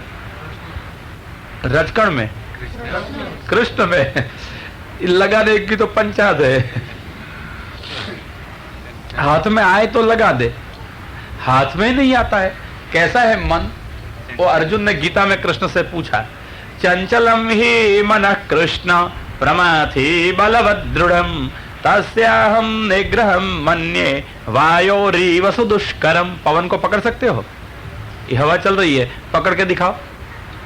अर्जुन कहता है कृष्ण मेरा तो अनुभव है कि जैसे बहती हवा को कोई पकड़ सकता नहीं, ऐसी तरह से भागते हुए चंचल अपने मन को भी कोई पकड़ सकता नहीं है। आप पकड़ सकते हो?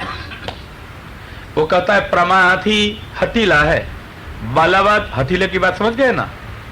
हठीला किसे कहा जाए? ये प्रमाथि, हो, प्रमादी नहीं, असावधि मात्र नहीं है। कैसा है? हट के बैठे तैसा हठीला, प्रमादी, प्रमाथि। कैसा हठीला होता है? आपको हट करने को आता है भैया? हाँ, हट आती है करने को? हट करने को आता है आपको? हट करने का नहीं आता है? हाँ, आप लोग इसे जिद कहते हो। अच्छा, संस्कृत में हट शब्द संस्कृति है, हटस्त्याज्यश्च सर्वथा। संस्कृत शब्द सारे हिंदी में चलते हैं। ठीक है, फिर आप अपरिचित हो तो जिद कहिए।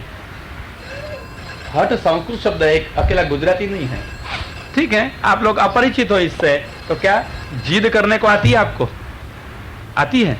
अच्छा, जिद कैसे की जाए? हाँ, अड़ के बैठ जाना। बोलो भैया, आपको जिद करने को आती है? हाँ, अपने विचारों पर डटे रहना, वो आग्रह है या जिद है? ठीक है, जिद। कैसे जिद होती है? जिद कैसे की जाए?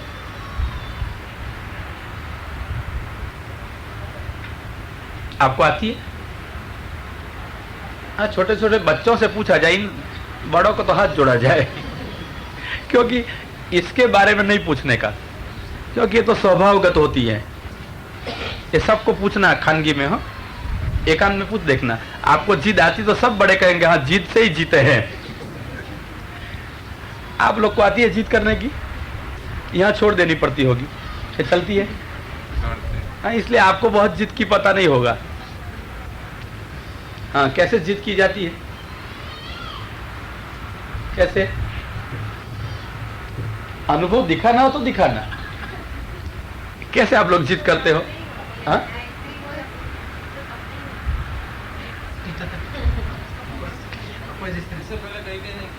ये बहन ने विरोध करना शुरू किया। बचाव करती हैं कि जिद स्त्रियों में ही होती नहीं है। क्या होती है? अच्छा अच्छा अच्छा, झगड़ा बड़ा बढ़ाती है सब, अब इकट्ठी हो गई। वो सब बहन कहती है कि जिद पुरुषों में भी होती हैं। भाई, आप में है आप सब में? जिद पुरुष में कहाँ होती है? अच्छा कहूं मैं, प्रसिद्ध है अमुक लोगों की जिद। इसमें एक बालहट, बाल बच्चों की जिद। फिर अच्छा, आप ही सब कहती हो, फिर मेरे को क्या कहने की बात है। स्त्री हट किसकी है? स्त्रियों की जिद। फिर अच्छा, राजहट, ये राजाओं की हट। फिर अच्छा, ये चतुर है, धन्यवाद है। वो कहती है कि राजा पुरुष है हुए, परंतु बहन दुनिया में जितने पुरुष है सब राजा नहीं है। इसलिए हाँ, सुनो सुनो, बराबर है, राजा तो ज्यादा करके पुरुष होए, परंतु अब सब राजा को मिटा दिए गए। प्रायः अपवाद रूप कहीं कहीं होंगे। अरे बहन, आप सोचो कि तब राजा पुरुष होंगे, परंतु कितनी प्रजा और कितने राजा, कितनी प्रजा के बीच में कितना राजा होगा, और स्त्री कितनी होगी प्रजा में? स्त्री हट और राजहट की तो आप तुलना करके देखो, बेचारा हजारों में एक आध राजा के सैकड़ों में एक आध राजा होगा। हजारों में नहीं, लाखों में एक आध राजा होता है। लाखों में एक आध राजा, और स्त्री तो लाखों में कितनी स्त्री? घर घर में। अच्छा, मेरे मन में आया था वो चतुर है। ये देखो शुरू, ये नमूना इधर से ही हट है। अच्छा देखो, ये लोग कहते हैं, नहीं नहीं, बहुत सुंदर दलील तो ऐसी होनी चाहिए अक्कल पूर्वक, नहीं तो चलाने की कहाँ है फिर। हाँ, इसलिए घर का राजा कौन है? पुरुष है। आप सब घर के राजा हो? हाँ कह सकते हो? ये सब ना कहते, हम घर के राजा नहीं है। अच्छा, वो कहती है घर में पूछना चाहिए, ये जाहिर में तो अब हट में आ जाए, इसलिए ना कहते होंगे। ठीक है, कैसे भी सोचे, परंतु राजहट। फिर नहीं, मैं पुरुष आपको अधिक दिखाओ, हट करने वाले हूं। इतने से क्या, राजा से क्यों राजी हो गई आप? मैं परसेंटेज बढ़ा दूं हट करने वालों का। फिर कौन सी हट होती है? योगियों की हट। योगी, योगिनियों की नहीं, उसकी योगियों की हट। पुरुष या स्त्री है? अब तो खुश है कि ना, आपकी ओर से मैं दलील कर रहा हूं कि पुरुष की हट कितनी होती है, देखे। और फिर किसकी हट है? घोड़े की, अश्व की हट। हट जाए तो नहीं चले घोड़ा आगे, कितने भी आप उसको लात लगाओ, चाबुक मारो, नहीं चलता है। कौन की हट? अश्व की। कौन सी जाति में आया? अच्छा ठीक है। हट तो होती है, परंतु बहुत थोड़ी होती है, और बेचारे की बहुत लंबी चलती नहीं है। और बाकी लोगों की लंबी चले, प्रयोजन पूरा न हो तब तक हटे नहीं, ऐसी हट।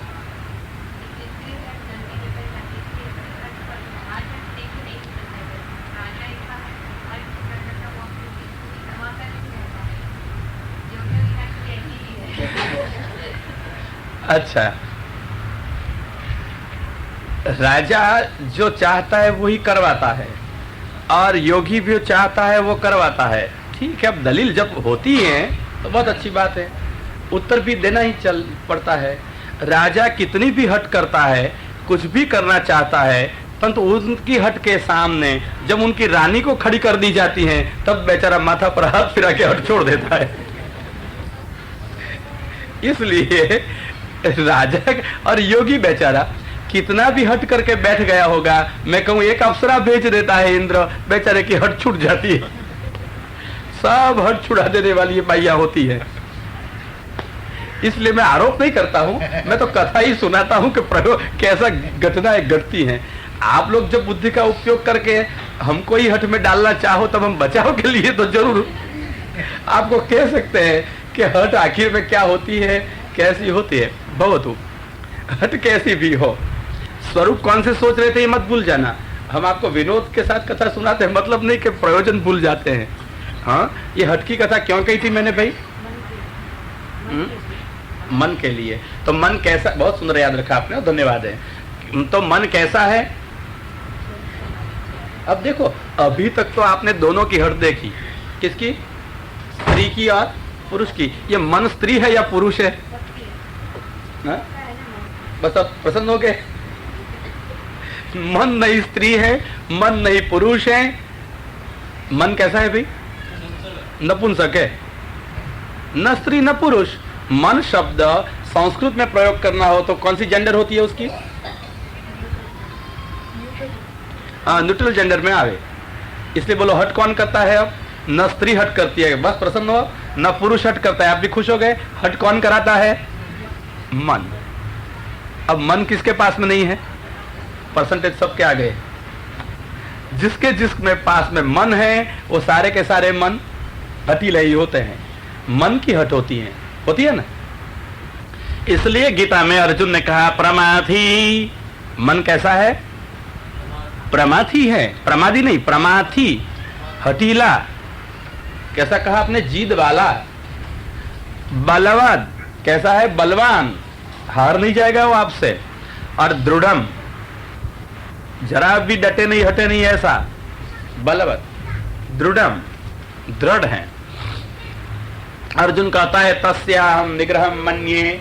ये मन को वश में लेना मेरे को लगता है वायोरीव सुदुष्करम, पवन की तरह दुष्कर है। पवन को पकड़ सकते हो? नहीं पकड़ सकते हो?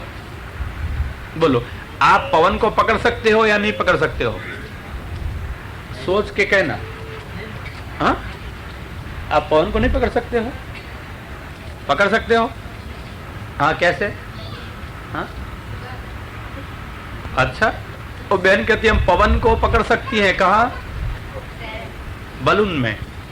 खरू पकड़ सकती हो? और फुग्गा में। और पवन को पकड़ती हैं? हाँ, समझ गए अब। बहुत चतुर अब हो गए, सबको सोचना आ गया। किसको पकड़ती हो आप? किसको पकड़ती हो? अब बोलो, सोच के कहना। आप बैलून को पकड़ोगी या हवा को? क्या? अच्छा, वो बहन कहती है हमने बलून में हवा को पकड़ ली, बलून को साधन बनाया, हवा पकड़ गई। मैंने क्या कहा है? वायु कहा है। पवन है तो पवन और तुम्हारी हवा एक ही है क्या? कुछ भेद है? हाँ, वायु चलता है और हवा? अच्छा, हवा पकड़ा गई और वायु चलता रहता है। कभी शरीर में भी आ जाता है, वायु हो जाता है किसी को। तो क्या करते? अब सोचो, वायोरीव सुदुष्करम, अर्जुन ने वायु शब्द प्रयोग किया है। वा गतिगंधनयो हो, वायु हमेशा गतिशील होती है, इसलिए वायु को पकड़ना आसान नहीं है, पकड़ नहीं सकते हो। अच्छा, फुग्गा में पकड़ के रखो, कितने दिन रहेगा? हाँ, थोड़े दिन रहेगा। वायोरीव सुदुष्करम। और कहां पवन को पकड़ रखते हो? पकड़ रखते हो, आपको पता नहीं है। सांस में पकड़ रखते हो या बाहर छोड़ना पड़ता है? अच्छा, बहुत सुंदर। वो कहते हैं, देखो अच्छा है लड़का, वो कहता है सांस में हम जब अंदर सांस लेते हैं तब थोड़ी देर के लिए पकड़ते हो, बाद में वो फुग्गा में भी ऐसा होता है। और कहीं वायु को पकड़ सकते हो? कहां पकड़ते हो? पकड़ते हो? हाँ, कहां? सोचो, मिलाएगा कहीं ना कहीं। अरे रोज उपयोग करते हो सब, वायु को पकड़ के रखते हो। हाँ, अच्छा, वो कहते हैं मोटर के टायर में। हाँ, बराबर है, नहीं तो चलेगी नहीं, गाड़ी बैठ जाएगी। आओ, बाबा कहता है गैस के सिलेंडर में, बराबर है, नहीं तो वो भी कुछ नहीं काम करेगा। फिर पवन को कहां पकड़ते हो? देखो, फिर मैं और दिखाता हूं। ये सारी जगहों में आपने पकड़ा, फिर भी कुछ नहीं पकड़ा है। फिर कहां पकड़ते हो वायु को? हाँ, वो वायु पकड़ते नहीं हो, वहां तो छोड़ते हो, हिलाते हो। कहां पकड़ते हो? आसान है, रोज उपयोग करते हो सब वस्तुओं का। फिर खोज निकालो। आप पवन को पकड़ रखते हो, वायु को पकड़ रखते हो, प्रयत्न जरूर करते हो। अब कहां? नहीं आती है? सोचो। हाँ, बहुत सुंदर। कहां? एयर कंडीशन में क्या करते हो? क्या करते हो? नहीं लगा बराबर। एयर कंडीशन में चारों ओर से कमरा बंद करके तुम्हारा एयर कंडीशनर चलाते हो, तब क्या होता है? हवा चलती है, नहीं चलती है? तो बंद हो जाती है। और चली हुई हवा को फिर क्या करते हो? चारों ओर से बंद करके पकड़ रखते, प्रयत्न है ना, तो हवा का पकड़ रखने का सब प्रयत्न है। ये सारे प्रयत्न जो आपने पवन के पकड़ रखने का दिखाया, कहां तक चलता है? ये फुग्गा में हवा को पकड़ रखो, सांस में पकड़ रखो, फिर सिलेंडर में पकड़ रखो, फिर टायर में पकड़ रखो, फिर कहां पकड़ रखने का? एयर कंडीशन में पकड़ रखो। कहां तक? स्वल्प समय के लिए कि निरंतर। इसलिए अर्जुन कहता है निग्रह मन्ये वायो रीव सुदुष्करम। आप अपने क्षणिक उपयोग के लिए शायद हवा को अपनी अभिलषित रूप से उपयोग में लेते हो। ध्यान रखना, क्या करते हो? पवन को पकड़ नहीं रखते हो, हाँ, पवन को उपयोग में लेते हो। और अर्जुन ने क्या कहा? पकड़ना कठिन है। मेरा प्रश्न क्या था? पवन को पकड़ना। मैंने पकड़ना पूछा था और आपने क्या बताया? ये सब। अब मैं कहता हूं उपयोग में लेना और पकड़ना एक अर्थ है ना। तो आपने, विद्यार्थी परीक्षा देने को जाए और परीक्षा में उत्तर तो सब कुछ लिख के आवे, परंतु प्रश्न क्या पूछा है वो सोचे भी ना, पत्ते के पत्ते भर दे उत्तर वही के, गुण कितने मिले? क्यों? ते सारे उत्तर जिस जिसने दिए उसको गुण कितना दिया जाए? अब क्यों? कि मेरे प्रश्न को ही सोचा नहीं। मैंने ऐसा नहीं पूछा था कि पवन के क्या क्या उपयोग करते हो, कि हवा का, ऐसा पूछा था? क्या पूछा था? पवन को पकड़ रख सकते हो? बोलो, अब बोलो भैया। उपयोग है। आपने जो दिखाया वो क्या था? उपयोग था। पकड़ रखो अब पवन को। है कुछ? तो कोई भी प्रश्न पूछा जाए तो उत्तर कैसे देना चाहिए? प्रश्न पत्र में जो पूछा है वो सोचे बिना उत्तर लिखो। तो मेरे को आता है, मैं लिख देती हूं, और आपने 10 पत्ता भर के लिख दिया। जो आता है वो, तो आता है वो लिखने से मार्क मिलता है या पूछते हैं वो मिलने से, लिखने से? पूछते हैं वो। तो आप सबने जो उत्तर दिया वो मैंने पूछा था वो उत्तर था कि आपको जो आता था वो क्या दिया? सबको आता था वो कहा। उत्तर सबके पसंद कर ले, हम सच्चे हैं। अब समझ गए भेद के प्रश्न को? वायो रीव सुदुष्करम तस्य निग्रह। जैसे पवन को पकड़ना कठिन है, आप उपयोग कर भी लेते होंगे कुछ न कुछ साधनों में। ये पकड़ना नहीं है हमेश के लिए, ये उपयोगिता मात्र है। यहां तो हमेश के लिए वायु को रुद्ध कर देना, निग्रह करना, जिसे वो अन्यत्र कहीं चला न जा सके। ऐसी तरह से मन को अगर वश करना हो तो अर्जुन कहते हैं सुदुष्करम, अत्यंत कठिन है। इसलिए आपने जैसे उपाय बताए ना पवन को पकड़ने के लिए, ऐसी तरह से कोई अपने मन को फुग्गा में पकड़ता है, कोई अपने मन को, अब फुग्गा में मतलब मैं पीछे दिखाता हूं, कोई अपने मन को क्या कहता, सांस में। ऐसी तरह से कोई अपने मन को वश करने के लिए खाने पीने में मन लगाता है, कोई सिनेमा में लगाता है। ये सब क्या धंधा है? कहीं ना कहीं मन लगाने का, मित्रों को मिलने का, जीवन के विविध कार्य करने का। ये सारे अपने अपने परिस्थिति एवं रुचि के अनुसार हम कार्य करते चलते हैं और इसमें हमारे मन लगाने का हम प्रयत्न करते हैं। परंतु कैसा है मन? वायोरीव सुदुष्करम। ये हुआ मन का भिन्न भिन्न उपयोग। परंतु कहीं पर आपका मन स्थिर लगता है? भैया सिनेमा आए तो आप देखते हो या नहीं देखते हो? तो सिनेमा जितनी देर तक देखो इतनी देर तक मन कहाँ होता है? मैं कभी कभी उस सिनेमा देखने वालों को भी देखता हूँ, मजा यहाँ आवे कि सब सिनेमा देखे और अपन क्या देखे? सिनेमा देखने वाले को देखे, मजा वहां आ जाती है। सचमुच कहता हूँ, मैंने बहुत लोग को सिनेमा देखते हुए देखे। मैं सिनेमा कम देखता हूँ, नहीं देखता हूँ ऐसे मैं नहीं कहता हूँ, अभी तो कुछ करता नहीं, पर तो घर में कोई पकड़ के दिखा दे, चलती हो तो देख लें, और टीवी भी लावे तो लोग देख लेते हैं। और क्या होता है दूसरा तुम्हारा वीडियो, हाँ उसके पर कभी कभी कहीं कहीं मिल जाती हैं, ठीक है ना। तो आप सिनेमा को देखते हो, ठीक है ना। सिनेमा देखने वाले को देखे हैं? नहीं देखे? हाँ, वो क्या करते हैं? हाँ? वो क्या करते होंगे? इतने तल्लीन हो जाते हैं, ठीक है, कि उनको देखने की भी आपको एक सिनेमा मिल जाएगी ये देखने वाले कैसे हो जाते हैं कि सारा भान भूल के भगवान में जितनी तल्लीनता न लगे इतनी किसमें लग जाती है? सिनेमा में। मन लगा या नहीं लगा? अच्छा, सिनेमा में लगा हुआ मन, सिनेमा में लगा हुआ मन कहां लगा दिया आपने?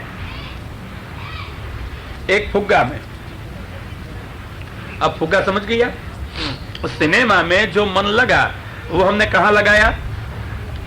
फुग्गा में। कहां तक अंदर वायु रहेगी? फूट नहीं जाएगा, कार्यक्रम पूरा नहीं होगा। समझ गए? कार्यक्रम पूरा हो गया, फिर मन कहां जाएगा? हाँ, वहां से हट जाएगा। तो मन स्थिर हो गया ना? तो ऐसा कुछ खोज निकालो कि जहां मन लग जाने के बाद अन्यत्र जाए ही नहीं, और जहां जाए वहां आनंद का ही अनुभव करे। तो आनंद का अनुभव कहां करोगे? केवल कृष्ण में वही मन लगाओ। इसलिए अर्जुन को कृष्ण ने कहा कि भाई तेरे को मन वश में करना है तो दो ही केवल उपाय हैं, अभ्यासेन तो कौन्तेय वैराग्येण च गृह्यते। एक अभ्यास से मन को स्थिर करने का अभ्यास करो, और दूसरी बात, जहां जहां मन आपका भटकता है ना वहां से वैराग्य करो। मन दो ही कारण से हमारा भटकता रहेगा, चंचल रहेगा। क्यों? मन कहां कहां जाएगा? बोलो भैया, आपका मन कहां जाता है? जाता है आपका मन? मन कहां जाता है आपका? जाता है? हाँ जी, हाँ जी, संसार के विषयों में आपका मन कहां जाता है? जाता है कहीं? अच्छा, एक ही है सब, आप सबका सांसारिक विषय में जाता है और कहीं नहीं? ठीक है, जाने के बाद थोड़ा बदली हो जाता है। अच्छा, ईश्वर में थोड़ा थोड़ा जाता है, बाद में फिर पचा सांसारिक विषय में आ जाता है। ऐसी घटनाएं घटती रहती है हमारे मन के साथ। आप लोगों का मन कहाँ जाता है? कहीं नहीं जाता है, हाँ, घूमता रहता है। इसलिए हमारे एक भी साधन सिद्ध नहीं होते हैं। भागवतकार कहते हैं 11वें स्कंद 23वें अध्याय में कदली ब्राह्मण की कथा है वहां कि हमारा मन भटकता रहने से ही हमारा कोई साधन सिद्ध नहीं होता है। जो फल हमको प्राप्त करना है वो हम नहीं कर सकते हैं। अगर हमारा मन हमको लगाना हो तो सर्वे मनोनिग्रह लक्षणंता, हमारे सारे साधन हमारे मन को वश करने के लिए ही होते हैं। शास्त्र में दिखाए हुए उपाय देखो, शास्त्र ने जो फल कहा है वो मिलता है। आप लोग जिससे परिचित हुए, यही मैं कहूं, यमुनाष्टक का पाठ करते हो या नहीं करते हो? करते हो। तो फल क्या होना चाहिए? आप सब यमुनाष्टक के पाठ करते हो? अच्छा, फल क्या है? स्वभाव का विजय होना। ठीक है, पाप का दूर होना आदि तो हम देख नहीं सकेंगे, परंतु ये एक साधारण फल है। स्वभाव विजयो भवेत वदते वल्लभ श्री हरे। मैं पूछता हूं, कई वर्षों से पाठ करते हो ना, कि अभी अभी में शुरू किया है? पहले नहीं करते थे? अच्छा, आप सब अभी अभी में शुरू कर किए हैं पाठ आपने, कि वर्षों से करती हो? वर्षों से चलते हैं। अच्छा, मैं पूछता हूं, स्वभाव विजय हुआ है सबका कि नहीं हुआ है? हो गया है? नहीं हुआ है? होता है? नहीं हुआ है? क्यों नहीं हुआ है? सोचो। अब महाप्रभु जी की वाणी कभी अयथार्थ नहीं होती है। आपने कहा कि ये यमुनाष्टक से पार से स्वभाव विजय होता ही है, अवश्य होता ही है, हो गए ही रहता है। परंतु हमारा अनुभव है कि कई लोग वर्षों से यमुनाष्टक करते हैं फिर भी असर नहीं होती है, स्वभाव विजय नहीं होता है। क्यों? समझ गए क्यों? क्या है?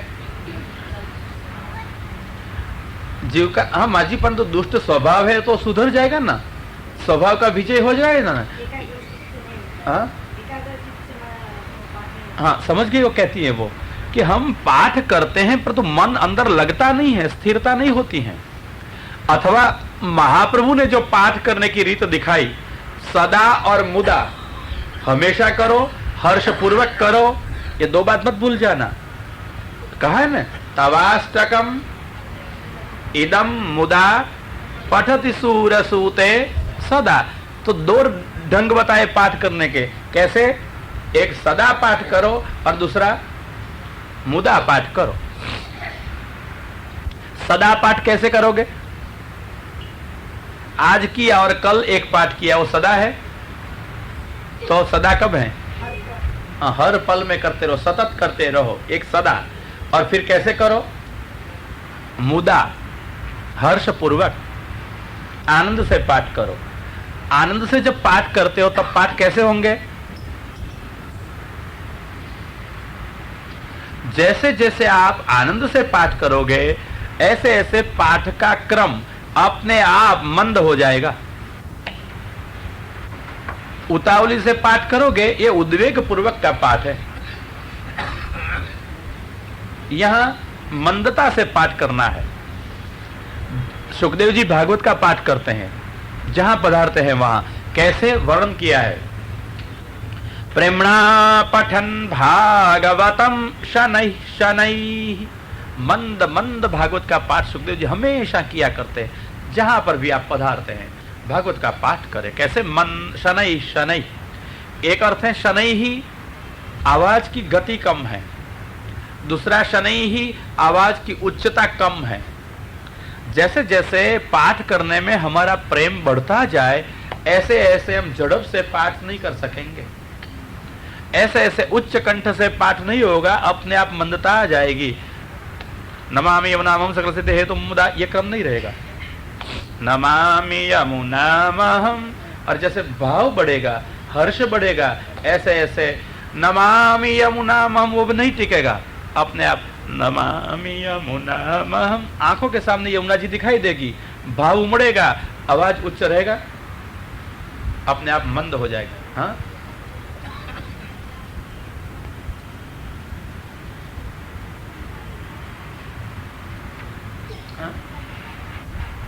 हाँ बराबर है। वो तो विधि बताया था आपने मैंने कि जहां नमः पद आवे वहां नमस्कार भी अपन को करना चाहिए। इससे आगे कहूं कि ये पाठ करने वालों में आचार्य जी में निष्ठा चाहिए कि ये हमारे महाप्रभु ने कहा हुआ हम करेंगे तो हम जरूर कहे हुए परिणाम को प्राप्त करेंगे ही। ये निष्ठा पूर्वक करना चाहिए। और दूसरा क्या कहा था? कही विधि सदा और मुदा हर्षपूर्वक पाठ करो, अपने आप मंदता आ जाएगी, उतावली कभी नहीं होगी, गतिशीलता नहीं रहेगी, चंचलता सारी चली जाएगी।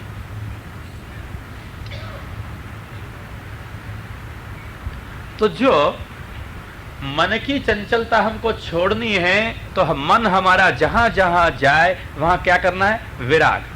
गीता का उपाय वो दिखाए ना, अभ्यास और दूसरा वैराग। मैं ये पूछता था मन कहाँ चलता है अपना, तो जहां आपने कहा सांसारिक बाबतों में, मैं ये कहना चाहता हूं कि कहां पर भी मन जाता होगा दो ही कारण हैं, एक राग और एक द्वेष, नहीं तो मन कभी जाता नहीं। अगर सांसारिक प्रसंग है तो भी जहां राग है, जो हमको पसंद है, वहां मन जाएगा, ठीक है। और दूसरा कहां जाएगा? जहां द्वेष है, जिसके हमारी कुछ बनती नहीं, वो याद आएगा, बात इनकी चलती रहेंगी। अथवा जिससे बहुत मन मिलता जुलता रहता है, इसमें मन रहेगा। राग और द्वेष के कारण हमारा मन कभी स्थिर होता नहीं है।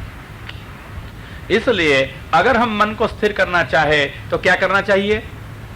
मन में से वो राग द्वेष निकाल दो, और राग और द्वेष दोनों का निकल जाना यह वैराग्य। इसलिए गीताकार कहते हैं अभ्यासेन तु कौन्तेय वैराग्येन च गृह्यते। अभ्यास और वैराग्य से आप मन को पकड़ सकते हो। लगा दो पकड़ के भगवान में, अभ्यास पूर्वक और वैराग्य पूर्वक। नहीं तो पवन को कैसे पकड़ोगे? पवन जैसा है, वायोरीव सुदुष्करम। अर्जुन ने भी नर का अवतार है, साक्षात भगवान के दर्शन भी कृष्ण के करता है, और फिर भी कहता है महाराज मन तो वश में नहीं रहता है। तो भगवान को साक्षात देखने वाला भी जब अनुभव करता है कि हमारा मन हमारी वश में नहीं है, कृष्ण क्या करे? तब कृष्ण ने क्या कहा? नहीं कहा मन मेरे में रख, पहला तो ये उपाय दिखाया कि अर्जुन यह उपाय कर, अभ्यास और वैराग्य। अभ्यास कर। अभ्यास का क्या अर्थ है? वारंवार पुनरावर्तन करना, वो अभ्यास है। तेरे मन को भटकते हुए रोकने का तू अभ्यास कर, पुनरावर्तन किया कर, टेव बना ले, आदत बना ले। मन को जाने की आदत है तो रोकने की आदत पनपा। और वैराग्य, सब में से राग द्वेष को निकाल दे, मन कहीं नहीं जाएगा। हमारे राग द्वेष से ही बलवत्तर होकर के मन अधिक से अधिक भटकता है। पसंद आएगा वहां मन जाएगा, ना पसंद आएगा वहां मन जाएगा, परंतु पसंद और न पसंद दोनों के बीच में मन रहता है कभी? बस उसी पलाए जाएगी तो मन स्थिर हो जाएगा। कुछ पसंद भी नहीं, कुछ अपसंद भी नहीं, तो मन कहां जाएगा? और पकड़ के बैठ जाने की उसको टेव पाड़ो, अभ्यास करो, वारंवार यही प्रयत्न अविरत रूप से करते रहो। ये तो सर्वसामान्य उत्तर दिया अर्जुन को कृष्ण ने। फिर कहा अर्जुन, ये कहां पर भी तुम मन को रागद्वेष रहित करने का अभ्यास करेगा, परंतु मन अपने स्वभाव से वायोरीव सुदुष्कर है, फिर भटक जाएगा। इसलिए अगर तेरी इच्छा है मन को स्थिर ही रखना, तो कहां रखेगा? मन मना भव मद्याजी। एक गीता में 2 दफा कृष्ण बोलते हैं। कृष्ण 2 दफा ये श्लोक बोलते हैं गीता में, नहीं तो पुनरावृत्ति करना दोष होता है। एक की एक बात वारंवार कहना दोष है, परंतु बार बार कब कही जाती है? जब दृढ़ता करनी हो। दृढ़ता करने के लिए भगवान कहते हैं मन मना भव मद्याजी। मेरे में जिसका मन है ऐसा तू हो जा, तेरा मन मेरे में रख। किस में रखने का मन? कृष्ण में। मन मना भव। अब अर्जुन को कहते हैं अर्जुन, कहां पर भी तेरा मन जाएगा सर्वत्र से वापस लौट आएगा। जहां जहां आप आनंद मान के इंद्रियों की सुविधा या सानुकूलता जहां लगती है वहां आपको मन लगाना होता है, वहां लग जाता है और फिर कायम नहीं रहेगा, अपने आप निकल आएगा। आओ कायम में मन लगाना है, कहां लगाओगे? भगवान कृष्ण में लगाओ। जब तक हम हमारा मन कृष्ण में लगाने की चेष्टा करें तब तक क्या है? मर्यादा। और आइए अब बताऊं, कृष्ण हमारा मन ले ले तो व्रज स्त्रियः कृष्ण गृहीत मानसाः, व्रज की गोपांगनाएं भगवान ने वेणुनाद किया और इन सबका मन अपनी पास में ले लिया। बस उसको कुछ करना नहीं है, मन भगवान ने ले लिया। यह है पुष्टि। भगवान मन ले लेते हैं। जानते हो गोवर्धन नाथ जी क्या करते हैं? श्रीनाथ जी का दर्शन किए? अच्छा, आपने किए दर्शन? सबने किए है ना? श्रीनाथ जी बाबा क्या करते हैं? लो दर्शन किए तो इतना कहो। हाँ, कैसे कैसे चुरा लेते हैं? मन श्रीनाथ जी बाबा ने चुरा लिया। अच्छा एक बात कहूं, वो कच्चे चोर हैं या पक्के? तो चुराया माल वापस लौटाते हैं कभी? तो आपका मन आपके पास में या आप उसके पास में रह गया है? हाँ सोचना जरा, चुराते हैं तो इतना समझ के कहना। श्रीनाथ जी बाबा मन चुराते हैं तो कच्चे चोर हैं या पक्के? अगर आपका मन चोर लिया तो आप उसके पास से कैसे ले आए वापस? बोलो। इसलिए सोच के कहना। श्रीनाथ जी बाबा क्या करते हैं ये मेरा प्रश्न है। श्रीनाथ जी देखे दर्शन किए हैं तो क्या करते हैं श्रीनाथ जी? एक हाथ से बुलाते हैं। हाँ बहुत सुंदर। तो भाई कहते हैं कौन से हाथ से बुलाते हैं? जो ऊपर है। कौन सा है वो? बाया। अपने बाएं हाथ से भगवान बुलाते हैं। किसको? हाँ याद रखना, सबको नहीं बुलाते हैं वो। आजकल सब पहुंच जाते हैं प्रवास करने के लिए, यात्रा करने के लिए। श्रीनाथ जी कहते हैं मैं सबको कहां बुलाता हूं, सब अपने आप आते हैं। देखो श्रीनाथ जी में जाने वाले एक प्रकार के लोग नहीं होते हैं, सब एक प्रकार के होते हैं। कई लोग अपने आप जाते हैं, कई लोग को कोई और लोग ले जाते हैं। सच कहता हूं। हाँ चलो मैंने राजभोग रखा है भाई, आना पड़ेगा। हाँ तो क्या करें, हम श्रीनाथ जी के लिए नहीं गए, किसके लिए गए? राजभोग के लिए नहीं, वो आदमी ने रखा था इसलिए गए। न श्रीनाथ जी की चिंता है न राजभोग की, परंतु हमारा जो संबंधी रखता है इसलिए गए। तो श्रीनाथ जी ने इन लोग को नहीं बुलाया है, समझना बराबर मेरी बात। श्रीनाथ जी तो इन लोग को बुलाते हैं कि जो चलो छुट्टियां हैं, थोड़े दिन श्रीनाथ जी हो आए। इनको श्रीनाथ जी ने नहीं बुलाया, छुट्टियों से गया। श्रीनाथ जी तो भक्त को बुलाते हैं। उत्क्षिप्त हस्त पुरुष भक्तान आकारयत्युत, ऊंचे हाथ वाला पुरुष भक्तों को बुला रहा है। अगर हम भक्त हैं, हमको श्रीनाथ जी बुलाएंगे। क्या प्रतीति?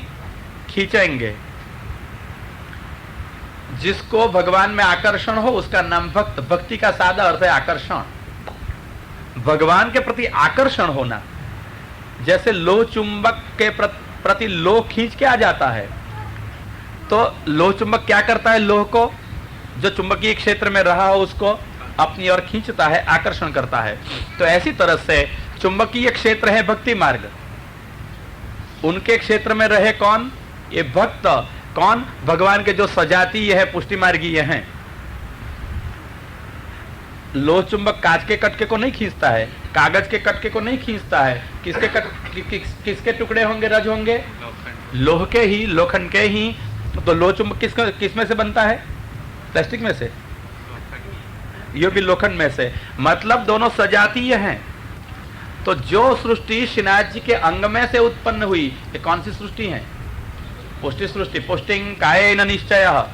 तो श्रीनाथ जी के अंग में से प्रादुर्भूत हुए पुष्टि सृष्टि, और उनमें से भी जो भक्ति में आए हैं, अभी तो महाप्रभु जी के द्वारा संबंधित हुए हैं, जिनका मन लग गया है, सेवादि क्रिया करते हैं। और क्या करते हैं श्रीनाथ जी? भक्तान आकारयति, भक्तों को अपनी पास में बुलाते हैं। हाथ ऊंचा करके आओ। कहां सुख शांति ढूंढने को गए? आओ मेरे पास में सुख मिलेगा, मेरे पास में शांति मिलेगी, मेरे पास में आनंद मिलेगा। इधर उधर मत दौड़ो। आकारयति, बुला रहे हैं। और फिर क्या करते हैं? बाएं हाथ से, हो दाहिने हाथ से बुलावे तो जाना बहुत कठिन हो जाएगा। आप कहते हो नहीं तो मेरा बाया हाथ का खेल है। कोई बहुत आसान काम हो तब लोग क्या कहते हैं? बाया हाथ का खेल है, मतलब अत्यंत आसान है। दाहिना हाथ का होता तो कुछ श्रम करना पड़ता। दाहिना अंग में मर्यादा है। श्रीनाथ जी दाहिने हाथ से बुलाते तो जिनमें अधिकार हो, योग्यता हो, पात्रता हो, साधन किए हों, ऐसे लोग को बुलाने की मर्यादा रखे, तब दाहिने हाथ से बुलाएं। यहाँ बुलाते बाएं हाथ से, पुष्टि से। जिनको चाहे, जो हमारा है वो हमारे पास में आ जाओ। बुला रहे श्रीनाथ जी। कौन जाएगा श्रीनाथ जी के पास में खींच के? रजा हो या न हो, पैसे हो या न हो, पहुंच जाएगा वो। क्यों पहुंच जाएगा? बुला रहे हैं, आओ। सारी प्रतिकूलताओं के बीच में पहुंच जाएगा। लोह चुंबक जब लोह को आकर्षण करता है तब लोह की अनुकूलता देखता है, अपनी स्वाभाविकता से खींचते हैं। ऐसी तरह से श्रीनाथ जी स्वाभाविकता से खींचेंगे, पहुंच जाएंगे इसके पास में। और जो पहुंच आए उसका क्या करेंगे? वो मुष्टिं क्रोत्वा मनांसिना, दूसरा हाथ है ना, मुट्ठी बांध के रखा है। आए हुए अपने पुष्टि भक्त हैं, उनके मन अपने हाथ में, दाहिने हाथ में ले लेते, मुट्ठी लगा देते, खड़े हैं। निहनुते पश्य चातुरीम। महाराज बुला बुला के लूट लेने लोगों को ये धंधा लेके बैठे हो। क्या करने का? सच कहता हूं मैं, जिनको वो बुलाते हैं उनको लूट लेता है। क्यों? क्या लूट लेगा? बहुत संभाल संभाल के उन्हें भटकने के लिए रखा हुआ मन वो ही ले लेगा बस। मुष्टिं क्रोत्वा मनांसिना। अब भगवान की मुट्ठी में आ गए मन, बोलो कहां जाएंगे? अब फिर मन कहां जाएगा? उनके हाथ में आ गया है। अब मन में उद्वेग होगा, मन भटकते रहेगा, मन को भय लगेगा। श्रीनाथ जी के आनंदमय हस्तों में जिसके मन है वो लोग श्रीनाथ जी के हो गए। पुष्टि भक्ति मार्ग में ये लोग दृढ़ है, ये लोग स्थिर है। फिर ये लोग को शांति की जरूरत रहेगी, सुख की जरूरत रहेगी। आनंद के लिए कोई साधन बसाने पड़ेंगे। जिनका मन भगवान में है अथवा जिनका मन भगवान ने ले लिया है, उनको सदैव आनंद ही आनंद है। इसलिए भगवान मन ले लिए पुष्टि है, हम भगवान को मन दे दें ये मर्यादा है। और ये सारे मार्ग पुष्टि भक्ति मार्ग में सामने से आकर भगवान मन ले लेते हैं और हम भगवान को मन देने की चेष्टा करते हैं। यह है पुष्टि भक्ति मार्ग। सावध रहे, इसमें बीच में ना आवे उद्वेग। इनमें बचने के लिए ये उपाय हमने दिखाए। पुष्टि भक्ति मार्ग की परंपरा में यह है एक प्रतिबंध से बचना। ये गुलाब के फूल में रहे हुए डालखे को बाहर निकाल देना, समझे ना, गुलाब का रास्ता है, गुलाब से छाया हुआ पुष्टि भक्ति मार्ग है। परंतु प्रभु को श्रम नो, डालखा निकाल दो, अपन को भी कष्ट नो, डालखा निकाल दो, गुलाब में से पाखड़िया बिछा दो। ये सुकुमार मार्ग है, पुष्टि भक्ति मार्ग। एक डालखी निकालने का क्रम देखा, बाकी रही प्रतिबंध और भोग। इसके बारे में कल 5 बजे जैसे अपन को आगे सोचाएंगे, ऐसे सोचेंगे श्री गोवर्धन, और 9 बजे भागवत के बारे में सोचेंगे श्री गोवर्धन। हाँ।